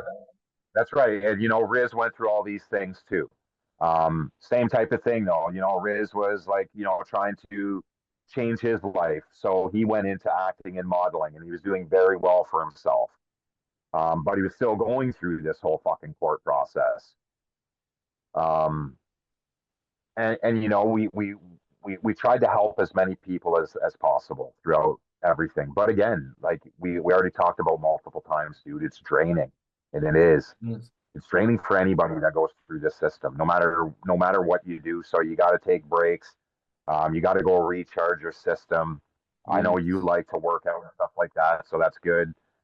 I do the same thing, but I love to run. I tried to run a few weeks ago and I blew out my sciatic, and I was like, fuck, like I'm just too Yeah, old and now. But physical I love to things run. like get in the way. That's why I kind of let go of a lot of like, oh, you really got to pressure. You got to get up and be tough. But like books help too. And I know Yeah. this looks pretty cool behind me, but like they're just the IKEA shelves, and most of those books were 49 cents at the Goodwill thrift store that we have here. I think it's all over the United States, maybe in other countries. 99 cents for a hardcover, and then there's a portion of them I get off of Amazon and stuff too, but it's just such an inexpensive habit. Or even if you just want to get one book or go look around there, because books for some reason they're a treasure that most people they throw them out. They're literally I've found books in the trash before in some places I've been, or they're in thrift stores for almost no money, and it's a treasure that's available, and it's actually something that can change your life. Biographies, autobiographies, as you see someone else's struggle and you get to read it and it pulls you out of yours for a while. If you can keep, even if you fall asleep like most of us do, I do too, fall asleep and pick it up and read it later. But it's not, there's exercise, there's reading, and then there's the building of the confidence, which I want to be here for so many. And then another, so there's Iron Reed, Locust and Honey books, but there's something called Way Prepared, and I want to help prepare the way for for for as a business, for me to make a really good income, for businesses that are already established, help them scale through advertising and content, but also to kind of use that business name to have success stories with fathers, because it changes everything. If you have a project and an income to build, launch a new business or an idea, or work with other dads, myself, and groups to say, okay, well, what's something that we can figure out that you're passionate about that gets you talking because you just love it and you don't have to try. And then you get to a place where you're more confident because you're making money from it. Then all these other problems, they change a little bit because you're elevating. So we're having a purpose and serving others that brings a monetary return to you. Reading books will help, as hard as that may be sometimes. Believe me, I was not really a reader, and I just kind of I got drawn towards it. And then exercising, even if it's just push-ups and sit-ups on the floor or outside of the car you're going to sleep in. I mention that a lot because I've slept in my car a lot for months and months at a time. And Richie's had to sleep outside. And I had a couple times, but most of the time I had a car. And even then, it's like it's still stuffy or freezing. And but it's still go out and do something to give yourself a break. There's a lot more forms, and you don't have to be muscle man. And Richie knows there's more forms. Go on a run, play basketball. Yeah, exactly. Yeah. Like, yeah, after this, like, I'm gonna go shoot some hoops. And yeah, like you said, I do push-ups, sit-ups. There's still things that you can do. It's important though, like for your mind, for sure, Yeah. 100%. And like our mutual, I'm gonna say our buddy because right up until the falling out, we were all friends. So, Yeah, Riz was um, kind of you involved, know, and when I had that falling out with Richie, Riz was so close and supportive. He said, "Well, F you too, man. If you're gonna be cool," and it wasn't that I didn't want to be cool with Richie. It wasn't that I wanted to break a friendship. It's just that something that I decided to say in the way that I said it. It hurt Richie a lot, and especially when he's going through 12 other things. It's like, damn, well, the word just got to be cut off. And Riz is like, yeah. But Riz is a good dude, and him and Riz were. I was watching all their lives and stuff, like they're doing it all the time. And but and I think that yeah, Richie's going to go into it, but Riz is in a place where there's not many people even to be able to support him. And what's good is even though we're on the other side of the world, we can still kind of be there, even if it takes months to get a letter through. Whatever it is, we're all still there, whatever you guys are going through. yeah, exactly. And that's, yeah, like maybe like this part of the segment people can really pay attention to because in my eyes, and I know everybody out there is going to say, well, there's always two sides to the story. Well, there's always really three sides. There's their side, and then there's the truth. So there's two sides, and Mhm. then there's the actual truth. But Yeah. there's always going to be details that are left out, no matter who you are. And it might not even be purposeful, right? You know what I mean? So there's always that three sides. And, for me, I firmly believe in that third side and in that truth that Riz is innocent. Mhm. Um, so, when I met Riz, he was going through this whole family court thing and the false allegations. And, it just dragged on and on and on. And, just like him and just like myself, how me and him connected is because our stories were so fucking close that you could almost say that we were the same person. So that's why I really consider him a brother. And I have to keep my word with him. Um, because, John, I have broken some words. I have had to burn some bridges, and you have too. That's kind of the nature of the beast when you do advocate, right? Um, but we're doing the right thing, and we realize that we both were wrong. So we came together, and now we can work through those things. Um, or Riz is another person like that. So me and him never seen, sometimes didn't see eye to eye, but we still had those difficult conversations that needed to happen, and a lot of times it was done live. You know what I mean? Um, so every time that we didn't see eye to eye, we'd bump heads. It was done live. But I firmly believe in his innocence, and I will go to my grave with this. And if people know me as an advocate, that I won't say that lightly. There's been people out there that I have known that they're guilty, and I call them out. Hmm. I've been threatened. I've been threatened multiple times. I've been threatened legally by other people to keep my mouth shut. I'm sorry. If you're guilty and you come across my path, I'm going to let people know Yeah. because people like you are the reason why that there's so much, right? And you're the reason why I had to go through it, and you're the reason why you had to go through it, and now Yeah. you're the reason why that my friend Riz is going to sit in jail for almost 12 years for something that he didn't do. Yeah. So, like I said, his story is very similar to mine. Um, he had an ex that falsely accused him of domestic violence. That was historic. There was never any evidence to support it. So what she did was she had to coerce somebody else into making a false allegation against him as well. Yeah, that's So huge that's damage. And when there's like multiple angles coming in together, and like especially if like you get two women trying to do something to you, like yeah, your chances start going out the window. It's very dangerous for guys, that's right. innocent guys. There's a lot of guys sitting in prison right now for a long time for all kinds of things that they just never did, and they don't even get a voice, Definitely. you know? No. Yeah, and I agree. And like I said, his story is very similar to mine as well. My ex-wife did the exact same thing. Yeah, But again, the story stumbled, right? So in my case, I was exonerated. In Riz's case, which just ended in late 2025, so it ended in December. It's fairly the wound, I'm going to say, is still fresh yeah, because he was a very close friend of mine. We talked almost daily. Um, he was found guilty on half of the charges, we'll say. So 3 out of 7 charges, he was found guilty, and they were pretty serious charges. And in the UK, it's a little bit different. So he was actually charged with, I believe, he was actually charged with rape and not sexual assault. So a rape charge is more severe. and he's in the UK. Uh, And yeah, so he's in the like UK. when we still hear about these stories all over the United States and a bunch of countries, but especially in the United States, has been huge for a long time, where there's guys sitting in jail for 10, 20 years. And finally, even the girl, or there's a guy I saw the other day where the child was coerced into saying it, and then the child grew up and then said, "Hey, this never happened." And she's out there hugging her dad, who was in prison for like 10, 15 years. And because Yeah, that got him out.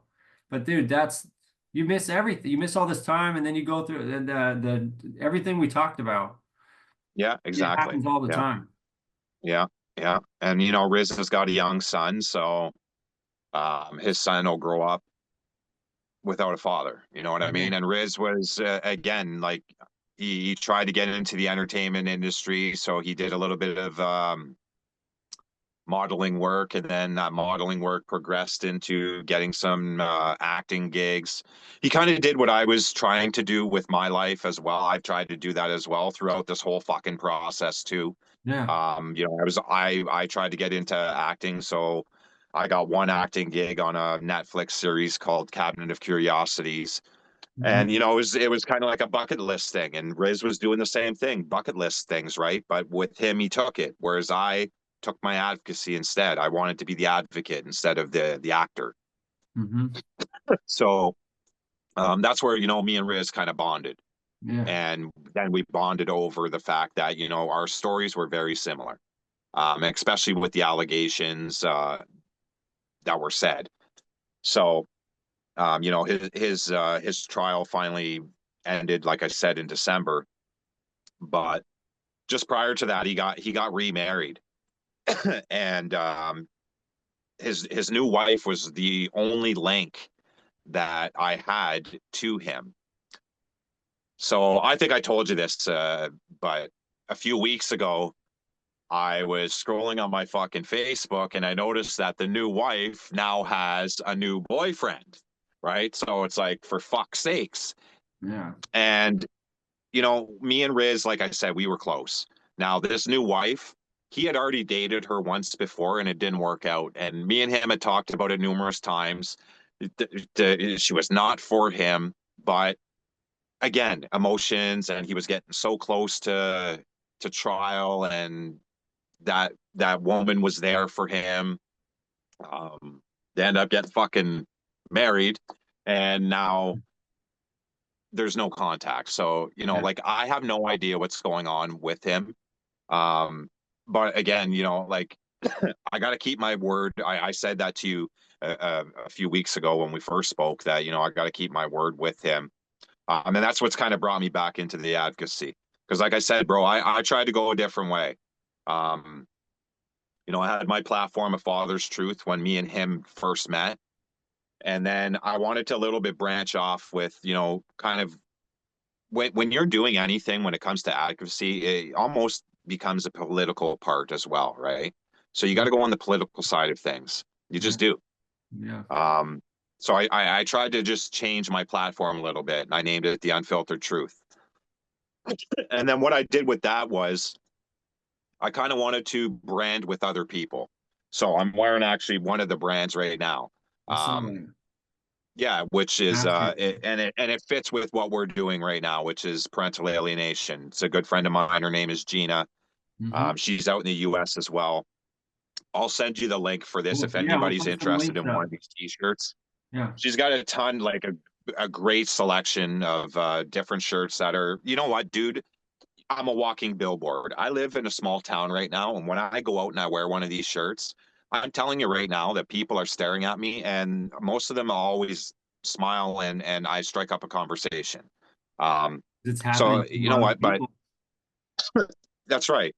So yeah, it says fuck parental Yeah. alienation and it's unfiltered with mine. And then at the back, it actually says parental alienation is child abuse and the Yep. silence. Yeah. Um, you know, and you become just a walking billboard, and that's kind of what, you know, we all have to be, is that walking billboard. So, you know, I kind of wanted then to just be myself, because you know what, there's so much in society now with brands, and I'm not dissing what you're doing or anything with, you know, being American fathers, I but understand. No, you're right. You're right. Keep no, going. it is, you know, it just I just wanted to be myself. So like, you know, that it's me without a brand, without a tag or anything like that, because really we're just all people, we're all human beings. Almost this whole conversation has been about, you know, us just being people, you know, Yeah. and being human. And anybody can go through this. Anybody.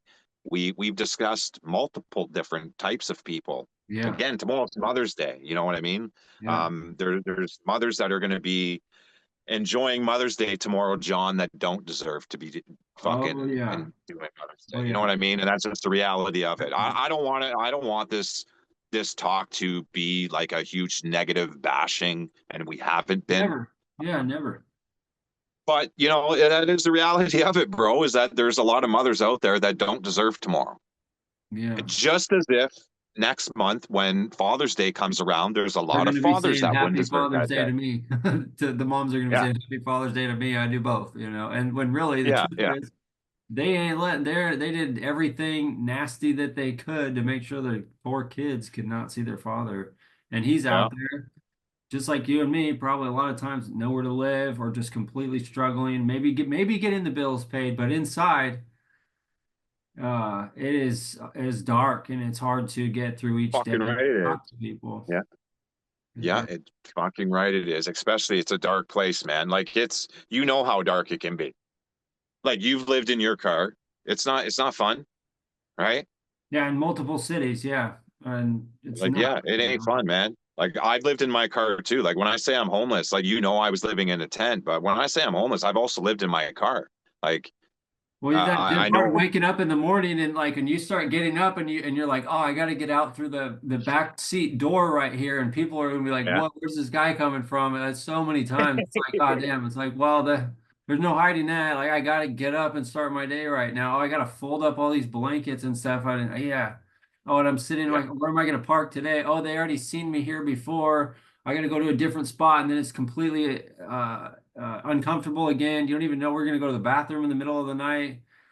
And Yeah. 'cause, Fuck exactly. you just Yeah. be peeing in the street or something and have to worry about somebody getting you for some kind of charge or something. It's like, dude, I Yeah. can make it anywhere right now. Or showering at the True. gym, the only thing you got to pay for if you can do that. I've had times where I tried. It was what sucks with the, like family sometimes where I had showed up years ago. It's like I need to take a shower. It's been several days. I don't have anything. I don't even have a gym membership.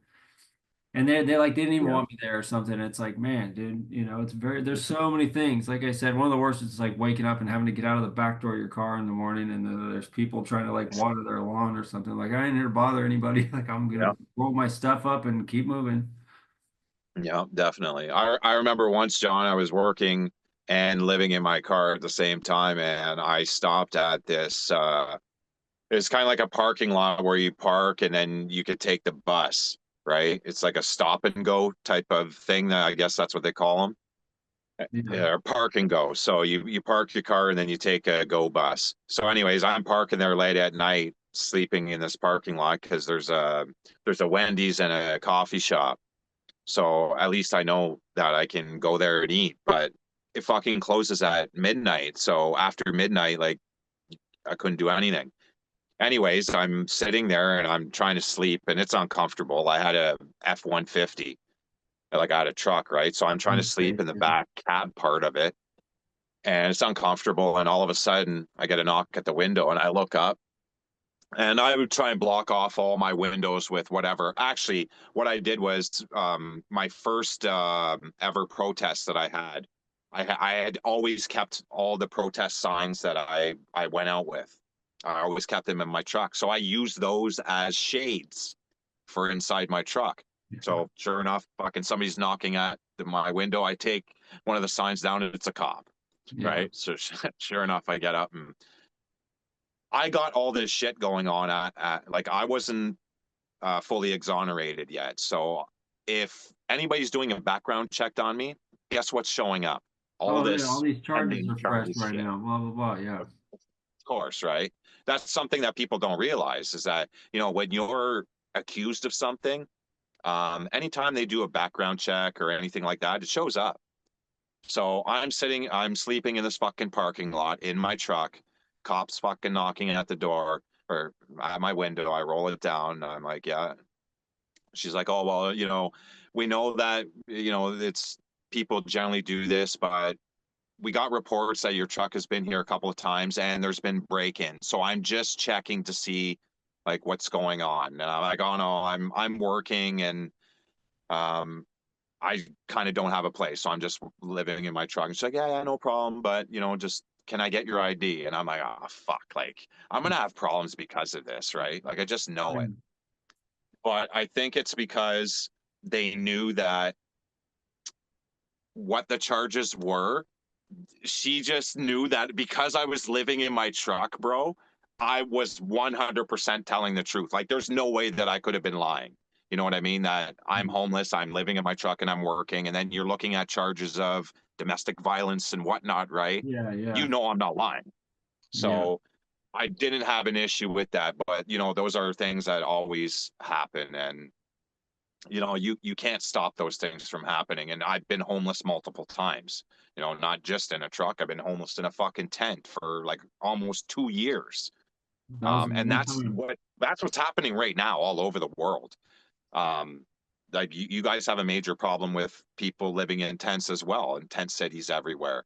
A lot of it's Um, related to the family court, not all of it, but that's and then further down the road, how's it get related? Well, these people didn't grow up with fathers, and then they ended up going. When you don't have a father, your chances of getting addicted to drugs, being homeless, being in prison, or being in prison and homeless and drugs are pretty high. So a lot of these guys, even though there's a lot of mental things that go on, a lot of them are out there because they didn't have their father or they are fathers. And then what's some of the worst ones are the veterans that serve the countries, and then they also go through the family law stuff. They lose their kids, and then they're out there just like, man, and they're used to being rough. And it's just like, dude, this is just where I'm at. And then it's yeah, I think tons of it is really related to the family court system for sure. It's a for sure. fever. Well, and I think anything going forward, John, like, when people are coming into the system nowadays, and especially when you're a father and you leave the matrimonial home, um, if it affects your job and you can't work, guess where you're going? You're going to the fucking streets because if you don't have family or friends that you can rely on and maybe help support you during that time, you're fucked, bud. Yeah. Because I'm speaking from experience, Oh, right? yeah. Like, Both of us, yeah. going. So again, we're in 2026. So I've been going through this now for like it's going on 7 years, right? So yeah, I've lost a lot of friends and family over this. I'm an underdog. I'm a black sheep because of it, but only because also I stood up to it, whereas a lot of people don't. The crazy They'll, thing, some of it, like when the people that come into support are which was what I'm trying to bring together here because I know the value of it yeah, is strangers or people that are like, hey, I'm another father that's been through this. I was just there last year. Oh, I'm there right now, or I was there 20 years ago. I'm here to talk to you. I'm here to provide help. Some people provide financial help and stuff. And I want to bring up Romel, which is a good friend of both of ours.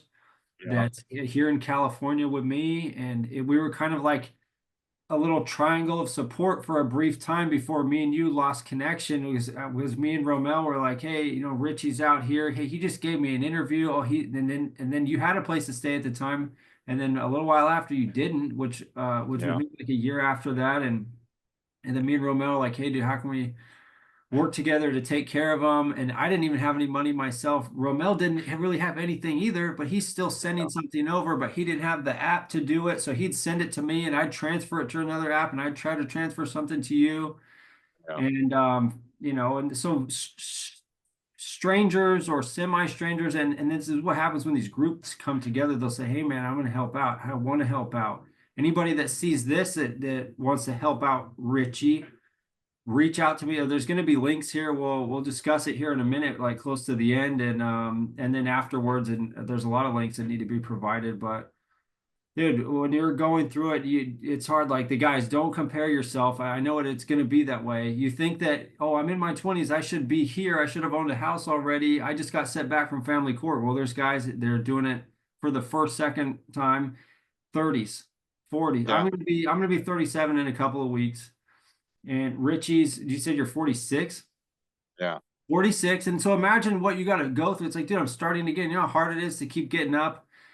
No And shit. I'm still starting from scratch every day. And Richie just pretty much just left, having to live out there in a tent for 2 years in the snow, in pain, and having to just take a walk to get coffee to clear his mind. And it sucks, but I'm glad we came back together. But even some of the people that it's like, dang, I had a few people and we just had a falling out, and this sucks even worse now.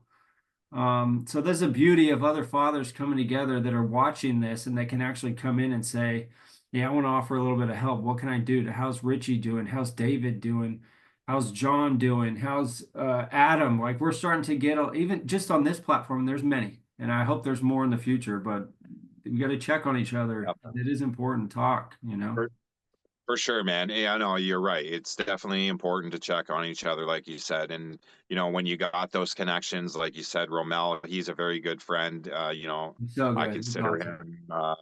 him, I know Romel is religious and everything. But yeah, he's a godsend for sure. He's a He is. good guy. He had an effect on me. I was reading all these books to figure out what's going on in the world because I trust nothing. Believe it, trust issues go beyond mid relationships and family court. It's like, For dude, what's sure. going on in the world? And then he pushed me back Yeah, towards the Bible, and I started investigating that. And I did turn back towards Christianity, but yeah. and I think Romel was a big part of that for me. And he's like, man, I'm not even reading the Bible and stuff all the time, but I'm glad I could help you, And I started actually spending a lot of time doing it. So there you go, John. You know what I mean? Like that's the importance. And going back to the first person I said that really gave me my voice, and that was Karen Carrington. Yeah. One of the things that I really pushed on Karen, and she continues to push to this day for me, and that just goes to show you that anybody that has a belief in something, you can have an effect on somebody for the rest of their life. Yeah. And, for me to have an effect on a person like Karen still to this day and, who she is, um, it was just the simple fact that, I was pushing for compassion for others, understanding that we're not all the same, Yeah. and then unity, right? That Yeah. we just can all come together. Yeah. And that's what I was trying to push for with everything that we're doing right now. Yeah. I was trying to push for that years ago. Like I said, my first platform was a father's truth, but I'm a father, right? So I didn't want that false vision that everybody just thought that I was a father's rights advocate, because that's not who I was. Yeah. Because I understand both sides of the story. I understand the mother's side as well. There's a Hmm. lot of mothers that go through prick fathers that actually do fucking beat them and Yeah. are sexually abusive. They do go through those things, Hmm. right? So I understand those things because a lot of those people are my friends, Hmm. right? So I advocate for both sides. Yeah. And that is really the importance that we all have to give, is that, you know, just because you have American fathers as like your name Mhm. doesn't mean that you're disregarding all mothers, Never. right? Like tomorrow again is Mother's Day, so like officially, I'd like to say happy Mother's Day to all the mothers that are deserving of that title, They're right? just as It's needed as not to the fathers, dads man. that are doing double Right. duty or anything like that. Your day is on Father's Day, Yeah. but specifically to the moms that do that duty, regardless if you're a single mom or if you're a married mom or what the case is, right? Yeah. Tomorrow is your day, Happy Mother. 100%. Probably going to be the Um, day that this is going to be published tomorrow too. So on Mother's Day. so there you go. Like, you know what I mean? So like that would be perfect because like, and again, the amount of stuff. So that's going to be perfect if you're going to publish Yeah. this tomorrow, And now that I because think of it, it probably will be on Mother's Day because I got another interview on Monday with the first female that'll be on the channel, and she's got a lot of moms and women's groups. Her name's Nar, and we're gonna do an interview. She did the live with me on Instagram last Monday. She interviewed me, but actually, I wanted to give back and do an interview of her and let her explain everything she works on, talk about her story, and she'll be the first. And it's not that there's no mothers welcome here or women; they are so welcome. It's and just, there you you go, know. John. And that's exactly what that's why I like what you're doing, because you're doing exactly what I had to do when I it's not like I've changed so many times, but when something doesn't work, It's you gotta switch it survival, up. it's a Yeah, survival, and and it's we're only still because being of built. what the We're name still being was. built. You have kind of that same thing. You got the father's title in your name, but it's not just about fathers, No, and it's it not is just about important that. Americans either. You're the second Canadian. We've been in Sweden already. We've been in the UK. We're gonna There you be go. going to South Africa. And the guy wasn't American, but he's living in Panama because he don't want to come back to the United States. He's been screwed over so bad, just like everybody else. So we're all over the world. It's not just I Americans, it's know. just fathers. That's right. Yeah. Ireland as well. Like I got people that I talk to in Ireland that are advocates out there. Yeah. Australia, a lot in Australia actually. There's people all over, bud. And it's important that we keep going. Um, unfortunately, like here in Canada, just because of the way that our government is, and now we have a majority government, so it's very hard to get shit passed. But like going back to what we said about that bill, you know what I mean? Bill C-223. So stuff like that, when it's mentioned through these talks, right? It's important that people do their research on these things. Yeah.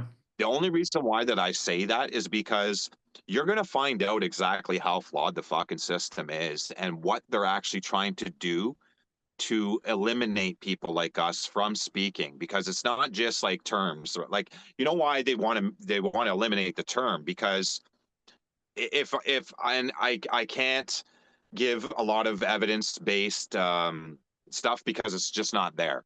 But if you look at who the people are that present these things, look into their backgrounds, and Yeah. you'll find out where the truth really lies and why they're doing what they're doing. Where these So, belief for systems come example, from. Yeah. that's right. So, for example, with Bill C-223, it's a former media personality, Lisa Hepner. She used to work for the media. She has ties within government, and she also has ties with a lot of different feminist organizations. Yeah. So, We see John, where that's those all I need come to from. say. Yeah, we So, know where there you those go. come That's all I from. need to say, right? And then, so now you know why that term is now being translated to let's eliminate it. Yeah. And it's important that when stuff like that happens, that people use their voice, because that can't happen. Because I'm saying, and we all know that parental alienation is child abuse. So, Yeah, no sole matter how many custody. Yeah, times, sole custody is like another term too that is like is child abuse. Unless they're yeah, that's where they take advantage. You say unless there's clear evidence. Well, and that's where the lies come in. It's oh, there is clear evidence. Look at all this, and now he don't deserve to see his kids. And it's like sole custody becomes child abuse. Parental alienation is child abuse. It's extreme psychological abuse. It's extreme child abuse. It's systematic true, child abuse. It's true. evil. And they're just all they're doing actually right now is, and especially because it just keeps being brought up, and it's the reason why that it actually will stall the process, or it just doesn't happen. Because again, how do you erase something that You can't. You almost can't It's the nowadays. Like word you can try alienate. and cancel I things, need but it's to. not. Yeah, it's like to trying to erase this term, this word alienate. I need to keep it on hand or right next to me, as I can't give the exact definition. But to basically, like, cast somebody out or to alienate a person, it's a word, it's in the dictionary, and then what they're trying to do is to pretend that, well, anybody can be alienated. You can alienate somebody at work, you can alienate a friend, but you can't alienate a parent. Like, how are you going to make that up? The only reason is Yes, that it exposes what's actually the perfect label beyond worse labels that it really is, demonic, all kinds of things. But one of the that's right. main labels that explains it, they're trying to say that term's real. It's in the dictionary everywhere. It's a historical word, but it doesn't happen to parents. That's the only people you can't do it to. It's like it's very clear That's that right. it's exposing the evil. They don't want it in Yeah. there. The best thing, John, that I've ever been able to come up with this whole scenario about them trying to cancel out parental alienation is this. Because they want to say that it's not a psychological term, so to speak, right? And it's only because it's not classified in the DCM. That's the only reason why. But if you did your research on it, you'd realize that they did try and classify it. They tried to classify it in the index of a pre-release of the index. And once the pre-release was released, it got removed. So the term almost got published in the Mhm. index. This was years ago. All people have to do is their research on it. It's in black and white. So it almost got passed. So that goes to show you then that it exists, right? So there's fear that if it gets brought back up, it will pass, and what it'll do is it will expose really who's behind these things. And I don't want to get into It's all the clear. data behind it because there's Yeah, really it's not a clear. lot of data here in Canada. Everybody There's that's just not. listening can kind of pick up, and as soon as you start learning anything about anything, it's not too far of a trail before you get there and realize what belief systems are behind feminism. And hey, if you want to Yes. get destroy the family unit, if this were to pass and to be in that sphere as an actual like a medical or psychological term, which it is, but as long as it's not in there, because it'll tear down the whole system. Once you have families sticking together and fathers are still in kids' lives, well, the protectors are there, and the fathers Yeah. aren't weak anymore. When you keep everybody weak, it's a form of irregular warfare. You control the future minds. If you get protector out of the way, they're going to grow up, and you can now form how you want government and societal behavior to be without them. Because moms are going to have to work the part-time job now or a full-time job. Kids are going to be public school babysitter, and mom's dating on the weekends. So kids are all over the place. They don't have a sense of mom and dad. And especially, oh, I haven't seen dad for 2 weeks, or I haven't seen dad for 6, 7 years. Now their minds are really malleable with the music, the pressure at school, with all the other kids who don't see their dads. And so you're really it would destroy the whole system. So they can't allow it to take down the house of cards by pulling the bottom out, because that's what it will do. Yeah. Yeah. For sure. Yeah. And yeah. So yeah. And the again, trying to eliminate something that is real, um and the severity of it, with it being child abuse, again. So the easiest thing that I can put to words to describe what they're trying to do is it'd be the same classification as murder, right? Murder has more than one name as well. Mhm. You can call it homicide, you can call it killing, first degree, second degree. It doesn't it doesn't erase the fact that a human life has been taken away. Right? Yeah. Like, it doesn't. So what the fuck does it matter what you call parental alienation? Yeah. Right? You can call it parental alienation, you can call it psychological abuse, you can call it whatever you want to call it. They used to call it brainwashing back in the day. I used to Yeah. remember my grandmother. We can probably remember our grandparents saying, "Oh, so and so is fucking brainwashing their kids to hate the father." That's Yeah, what they used to say back in yeah, the it's always day. going to be there. That's right. It's always going to be there. That's the point that I'm trying to make. So you can call it whatever you want to call it. We've just called it something different nowadays. Hmm. Again, they don't like it called parental alienation also because it's Richard Gardner that created I guess the term, you know, and there was some controversy with him, but fuck, does that, you know, diminish what's happening with our kids? Is because somebody I'm said something, going. you don't like what they eventually said in something, so we're just going to eliminate it all. And now feminists got on board, said, well, fuck, we got to just erase it and cancel it and pretend that it doesn't exist. You Hmm. can call it whatever you want to call it. You're not erasing what it does and the severity of what it is. And to me, it's criminal, you Yeah, know. oh So yeah, it's, it is. and you know, John, you know, I've done a lot of different things, and I had a petition going last year that was trying to get to Parliament, um, about parental alienation becoming a criminal offense. But then I seen this with this bill C-223, and with everything that's happening within government right now, it's like, you know, I don't even think any of this is really gonna to take place, to be Very honest. grim. It's very grim, you know, and it's like Yeah, there's like with the United States, there's already laws in place, and probably in Canada, there's already laws there that they're just being ignored. So when we're for trying to sure. like, pass new laws, which I'm still for, I was like, hey, let's make it more clear, let's put it down. But at the same time, there's already laws there we're supposed to be following or not. And it is good to see though that because I don't have like I'm on both sides. Like I don't have a positive outlook for a lot of things being changed as far as all the legal stuff, as we could see the evil path we're on, maybe a one-way True. train Yeah. track.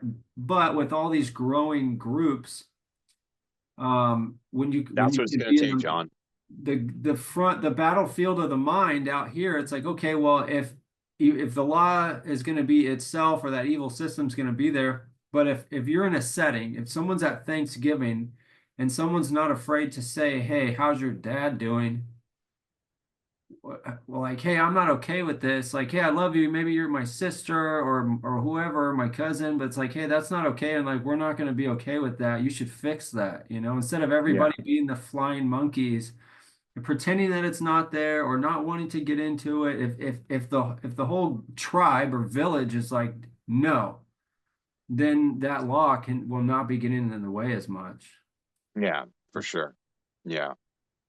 And they, you know, like I don't want to discourage people from, you know, any type of advocacy work or anything like that, but Right, that's right. the whole point, is that, you know, more people need to stand up and point out these things, the flaws in the system, and what they're trying to do to stop any type of changes from happening.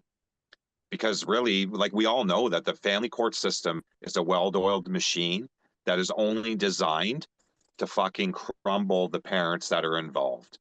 Because otherwise, they're, you know,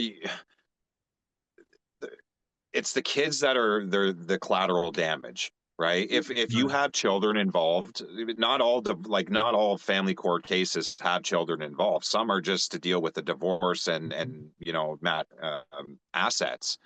But once there's kids involved, those kids are used as the leverage. They're used as the so-called pawns, um, They're to cash get receipts what. to the state and everything Yeah, too. like exactly. Look at all of that stuff that's already been And out in the money. public eye, and I you don't know, want to get everybody you off just. track. Yeah, but it's everything. Yeah, please don't get off track.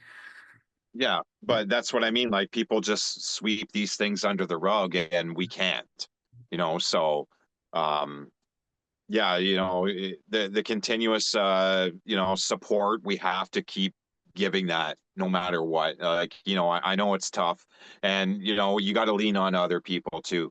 You know, we talked a little bit about relationships earlier as well, and you know, again, one thing is that if you are in a relationship, I know it's going to be tough, but if you're in a relationship and you have gone through this shit and that person's still there, I'm going to tell you right now, hold on to that person. The Yeah, only reason why I say that is because they're hard to come by, yeah, they are. especially in a day like today, right? Like, I don't know if you're in a relationship or not, but I think you're married, aren't you? Yeah, so and it's always a risk, but it's a blessing. Me and my wife have been together for almost 9 years, about eight and a half Yeah. years. and then we got married 3 years ago, and our fourth child is about to be born like in like the next 2 weeks. I've my oldest Nice. daughter I haven't seen, but then we had three more, and who Yeah. are 6, 4, and 3 right now, and then we're about to have my first son, our first son, a little boy, in the next couple of weeks. And it's amazing because, like, with a woman like this, especially when she's very much involved and knows everything I've been through and is following and supporting what I'm doing right now, um, that they're turning away from the world offering them, because that's what this, like, the devil is out there doing, is saying, here, come on, just make a little post to talk bad about them. We'll give you millions of views. You can make money off of your platform too. You can get paid for your Yeah. post. All these women are going to jump in. And then what's disgusting is there's like the dudes out there that join in on it too. We'll all give you the attention. You want 5,000 likes a day? You want to get like a regular income from Instagram? So go ahead, sell some products. Come on, come with Yeah. us. And they deny that, and they stick by Yeah. your side as a human being, and that they Yeah. choose the right path and the good spirit. Yeah. Very Yeah. I valuable. agree, but yeah, but it's it's important to have good people in your corner, especially when you go through shit like this. Um, yeah, you're going to burn some bridges for sure because not everybody's going to understand it. And that's one of the things that I've always preached about, man. Like no matter what, and from experience because you've actually been in it longer than I have. But from experience that your emotions are all over the place. You're up and down a lot, especially when your kids are taken away. Mhm. And I was a very active father up until all of that shit happened with me. I was in my kids' lives every day. They were actually with me almost 100% of the time for 6 months before all of that. So, Yeah. um, me and my kids were close. We did a lot of things in the outdoors, like, with the basketball thing, just where I live right now, there's a basketball court that's not that far from here. So, this is something that I like to do with my son, um, and you're going to get to experience that joy now with you having your own boy. So Yeah. like I'm happy that you're going to be able to experience some of the things that I used to be able to experience with my son, Yeah. but I don't get to experience those things anymore, John. It's been almost 7 years, Yeah. but they're still here. You know what I Mhm. mean? Like they're still ingrained here. So like after we're done, when I go to that basketball court today, I will be playing basketball with my son. Um, no matter what, you know what I mean? My kids are my life. So again, it's important to have like strong relationships and whatnot, but it's also important to stick with who you are. And just who I am is I'm dad. Yeah. And I've said it numerous times that I say it out of anger, I think, out of just anger of the situation, but I say it again, and it's probably not a meaningful thing. But to me, it is. Some others it might not be, but it hurts. I guess it's just a little pride thing, but sometimes I just don't feel like dad. You know what I mean? Um, I just don't feel that I even deserve that title because they're not here. But I have still fought for them regardless of what people or they would like to think, regardless of what, somebody else might tell them. Hmm. Um, because again, stuff like this would prove otherwise. And it would be the same thing with you and the daughter that you haven't seen. It's the It's same still a thing, fight. man. Like, It's still a fight. Yeah. To yeah, it's, to have the stories out there, to have other, especially the importance of us coming together that care, because I have more kids, but it's still like I still yeah, feel that with my oldest, and it has jeopardized in different kinds of ways with my family here. Like, if that's why I want to tell other guys, don't go making any permanent decisions like of hurting anyone or yourself, because it could, you don't even know what could happen in the future. It took me 10 years after having my first one to even have my second one. And in between there, I was like, I had a little cheeseburger and it was raining and I was living in my car and I'm like, I have no future. I have nothing. I'm like yeah, already it was approaching my 30s at the time. I was like 28, 29. I was like, I got nothing. I don't even know why I'm sitting here right now. But it's like, dude, just focus on that next meal, even if it's nothing. I've had times where I had granola bars for a week. and just keep going. But what I wanted to bring that up too, as you're saying that, to focus on being dad and also still yourself, Richie. Or me True. myself. Yeah. I got to remember Yeah. that. I'm trying to really. I keep telling myself that right now because I'm getting very busy with this very quick. It's growing. Yeah. It's like, okay, well, also I'm still the same person that if I didn't want to do any of that, I'd be I'm blessed. I still have my kids here, but with my kids, I like to read books. I'm gonna sit down and read books. I suck at the guitar, but sometimes I want to sit down and do that for myself, and I haven't even touched Yeah. that thing in years. My kids pick it up and play it, and like, what would I do? I do that It's too. just me and myself. Yeah. What is Richie gonna do? Still be Richie, figure you have to invest in those times because then that's still gonna make you still because Richie's always a dad for the rest of his life. He's gonna be a dad with everything he does, but he has to pay attention to Richie in order to still be the dad. Yeah. It's like what I gotta Definitely. do. Yeah. I gotta be myself too. Yeah. And who was telling me that recently was Farouk in the UK of disqualified dads. He said you can't give up your own identity ever, even beyond dad. Don't forget Yeah. to put your own Definitely. dreams And I in think, but yourself. you know what? Yeah, and it's true. And you know what? Yeah, it is true, but going through this, it will change you no matter what. Yeah. It's just how much do you want it to change you for the good or do you want to change it for the bad? Hmm. That's up to you. Hmm. And I think with what we're doing, we have to make it seem like we're making that choice that we're doing this for the good, no matter what people might think, Yeah. and no matter what, yeah, because I've taken some approaches with this that maybe a lot of people wouldn't take. I have to become bold. The reason why is because I see that, you know, talking all nice and kissing ass, it doesn't fucking work in this society You have to anymore. try It things. You just have to doesn't. And experiment. You have to be bold. well, and that's it. And it's not me. It's just not me. And that's part of that won't change me. Good point. I don't want to be that person. I don't want to be that person that it has to be somebody else to maybe get somewhere. Yeah. That's not who I wanted ever to be. Yeah. So yeah, you're going to change up different things, and you might do something, and it's like, oh well, this isn't working. I'll try this, but it's not necessarily changing you, right? You're just learning lessons on what works and what doesn't. Um, it's a whole thing of are you going to do good or are you going to do bad, basically? Yeah. So just keep doing the good thing, bud. That's all I can really say. And you are, no matter what. So that's kind of wrap it up there because Yeah. we can keep doing this fuck all night, but I think that you're doing a good thing, and I'd like to come back and maybe we can kind of do like an American Canadian thing where we get some more Oh, advocates involved in this because again, it's a unity thing, bro. Like no it's matter all what anybody teamwork. wants to say, yeah, Teamwork. it's a teamwork thing. I've This been is saying not this ever me since I here. started.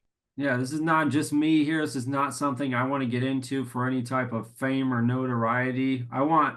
That's why it's American fathers, and it's not even just Americans. Like, I want people's faces from everywhere. And when I do these group calls that are slowly growing on Saturdays, it's not because I'm going to be there to, hey, I'm here to teach you guys stuff. It's like, oh, we have three, four more people here. Guess what this one has to say? He has things that he can say and do and has been through that I could never share, that Yeah, Richie has given to us even just tonight. And then maybe, in some of these group calls, depending on time changes. But that's the point. It has to be this group community effort. This is not yeah, ever about just a personal thing or a personal brand or attention. This is a group thing. That's why everybody else's needs to be up there. I want everybody else to be up definitely. there. That's why it's important. Everybody needs to be heard. We can't just fade into obscurity and just think like, damn, no one's ever going to hear this. And that's why it helps even for Richie to tell some more of his story. Richie brings more out of my story that I don't even remember to tell sometimes, just like everybody here. And we'll wrap Well, this up. that's just And, it. That's just it. Actually, John, you just said something that I think a lot of us that do these type of interviews or do these talks, um, there's a lot of times where you're talking about it and you mention something that it's like shit. I've never talked about that before, or you look at it from a different perspective. It's important. Because of growth, right? So and it's just it's important, and I can't stress enough, man. You know, from the beginning, I've been saying that we need more compassion, understanding, and unity. And once we get that in society now, because it's not just family court, bro. It's now as a whole. All So, kinds of you know, any once more relationships. people, yeah, so, you know, once more people get on board with that, you know, we can have more compassion, understanding, and unify on whatever we're trying to accomplish, that's where you get somewhere. Part of the skill here that me and Richie got to display, and then what I kind of said is I've already went into briefly with other creators the second I got started with this account, and I realized, oh no, I shouldn't be sinking my teeth into anybody. And I didn't do that to Richie. It was a little bit different scenario, but I did with some of these other creators, and I thought, oh no, this isn't it. We have the same goal. There's gonna be differences. I can't jump in and divide. And so the skill that we're all portraying here is, oh, hey, there's some differences. We can work through that and we can say sorry. Oh, here's where correction and personal accountability can be taken to step forward and say, hey, oh, I think I was wrong here, and our relationship means more to me than focusing on being tied into a fight about anything or a disagreement. And then, ironically, that's what would help a lot of this family court separation divorce issues. We have the skill. Is ironically, it's not an accident. It's not ironic. It's on purpose that people in this space, oh, we can forgive each other. Even the people I just got into it with, they all called me and said, hey, let's talk about this and make it better so we can all be on the same path. Oh, cool. Yeah, here's where I messed up because I was the one that came forward and tried to say all that first. And that's what Yeah, needs to happen in the home. Instead of going into this evil system, have some humility, say, hey, this is where I can look at what I did, no matter what I thought was wrong that I was looking at. I need to look here first, and this is going to keep a good relationship that's worth more than any benefit, which is really a destruction that comes from fighting. So I'm glad that me yeah, and Richie got to do that, and I encourage others to do it. Be careful before you jump into nothing. There's no money or fame or clout or anything that or attention that is ever going to be worth more than the personal relationships we have here. And we're all going to learn that when we all that's pass true. on. Our Yeah, spirits are going to keep moving, and everything's going to be checked back on and say, what did you try to get money here? Did you try to get attention? Were you stuck on being mean because you were too prideful? Or did you guys yeah, get out? Because you guys are more important than anything that can be gained in this material world.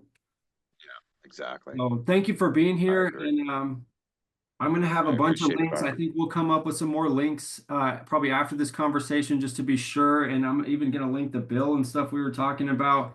T-shirt Richie's got on, and these things, even this T-shirt company now that I'm aware of it is going to be on my website. I'll be publishing soon. There's going to be a whole page. You're going to scroll and see everybody's logo, even if it's a father's painting business. Things are going to be there, how to support each other, advocacy, social media accounts, people's websites that they're creating is all going to be on the American Father's website. So that'll all be there. Richie, thanks for your time today. Yeah, no And worries, man. I I want to appreciate it. It was encourage others, somebody that sees this, if you see this and you want to learn more about Richie and his contacts are here, or if you don't know how to contact him, contact me. Richie needs support. He may not want to. A lot of guys, even myself, not say I don't want to ask for anything, but Richie is someone that we need to help, and he is still in a place he keeps having to start from scratch. Okay, so I'm literally starting I want over to again. help Like, him. yeah, I'm literally starting over again. One thing that we didn't mention, and I'm just going to mention quick, is Please. John, my family court case actually closed, Mhm. and only specifically because my ex-wife never pursued anything. So right now, I got to go back to court, and you know that the way the court game works, and I've got stuff that is unresolved that is literally affecting my life. So that's where I'm at right now. I'm actually right in the process of trying to do that. My family court papers are literally on the floor right in front of me right now. But yeah, going, you know, back to court now for the second time. This time, hopefully as an applicant. So, you know, flipping the script a little bit. And, you Yeah. know, I'm just hoping that this time um, the family court system will actually make her accountable. that's what my case is about, is accountability. And I'm hoping that my case will set precedents here in Canada, for accountability. And that's how, because of my experience and my background, that's how my case has been going to be presented, is a case of accountability. Um, because again, John, I've been doing this a long time, right? And with the amount of sacrifices I've had to make, being in a position where you can go back to court and kind of flip the script. Yeah. I know this is going to get fucking published tomorrow, so I'm going to have to move my ass. But Well, if anything, if I need to wait or anything, we can talk about oh whatever no, it's okay. whatever's going It's to help. okay. You do what you got Um, to do, but it's not, yeah, but yeah, I it's know. you guys' safety is more important and security. So we'll talk about it. But Yeah. still, yeah, when you have to go back, you need to go But yeah, back. so it's yeah, exactly. It's going back to court after 6 years of not being in court. Because again, I was falsely accused, so there was never any evidence to prove it. And then once there was any evidence, my ex-wife just never pursued anything. So, Yeah, when you go through that and you have temporary orders, and then when your case gets dismissed and closed, all those temporary orders, they don't exist anymore. yeah. So right now I've got nothing, but it still affects your life. And then you The still have to debts are be in still fear of there. even trying to ask for an order that should be in place to be enforced, because then they're like, and then when they panic on that side, you know what the easy thing to go to is, oh, I'll just get more allegations. Oh, he's doing this, he's doing that, and it's Yeah, so unfair. And Richie, he will need support. He was just in a tent for like 2 years, and yeah. we'll see about like linking your YouTube, and because you got a lot of stories. I'm not sure if everything's still up. I was watching a lot of them even through all this time. We weren't talking, to see. You can literally see where he was and what's going on in his mind, the last thoughts of the night. With you can see the breath and the cold weather coming out, and he Pretty seems like he's brutal. inside, but it's freezing. And you don't get out of a tent and go into a multi-bedroom apartment or a house. Like you go into somewhere that's very small, that it is in places where people are probably like giving you a deal to even let you stay in a place you don't want to stay. There's not a lot of room for your elbows to even spread out.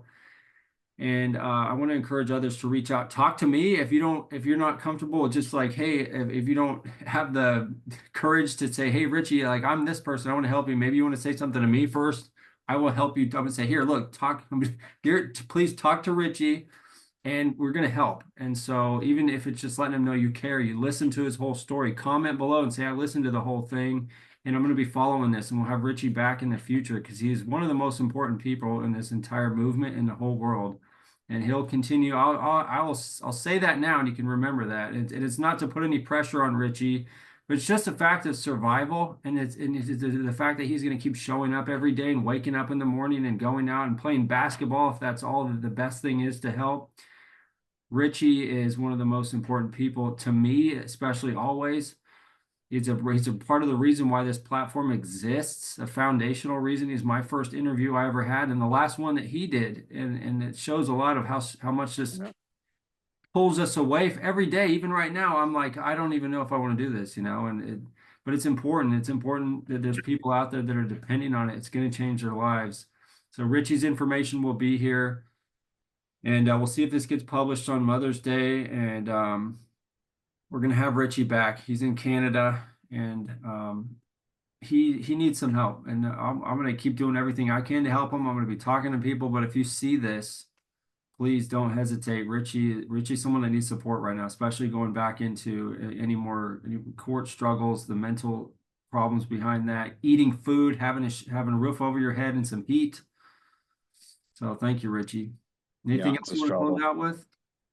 No, that's it, buddy. Like I said, right. So right now, just the focus is, trying. Like I'm 46, bro, and I Mhm. feel like a fucking teenager again. Starting over for the, I don't know, the 20th time. And you're hurt. I can kind of see it sometimes when you cough, you have to fix yourself in the chair, that you're in pain.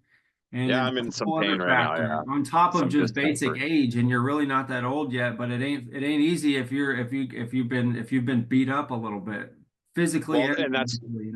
that's just it, bud. Like you said, like I was in it, like we didn't really discuss that, and it's not, it's part of my story, but people can look into that after.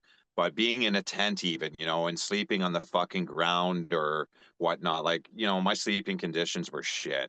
And, you know, yeah, I discussed, you know, I got some back problems and sciatic and hip issues. Yeah. So, you know, yeah, it's stiffness and everything. But, you know, with what we do, we just got to keep going. You know, for me, physical pain is fuck all. It's the mental pain of things that We'll go through I'm more anything. concerned about. So keep your mind good, and, you know, the rest, I guess, flows in with what you should be. So we'll keep pushing forward, buddy. Thank you, Richie. All right, we're going to see you back again soon, and we're all with you. Till next All right, time. man. Thanks, Benny.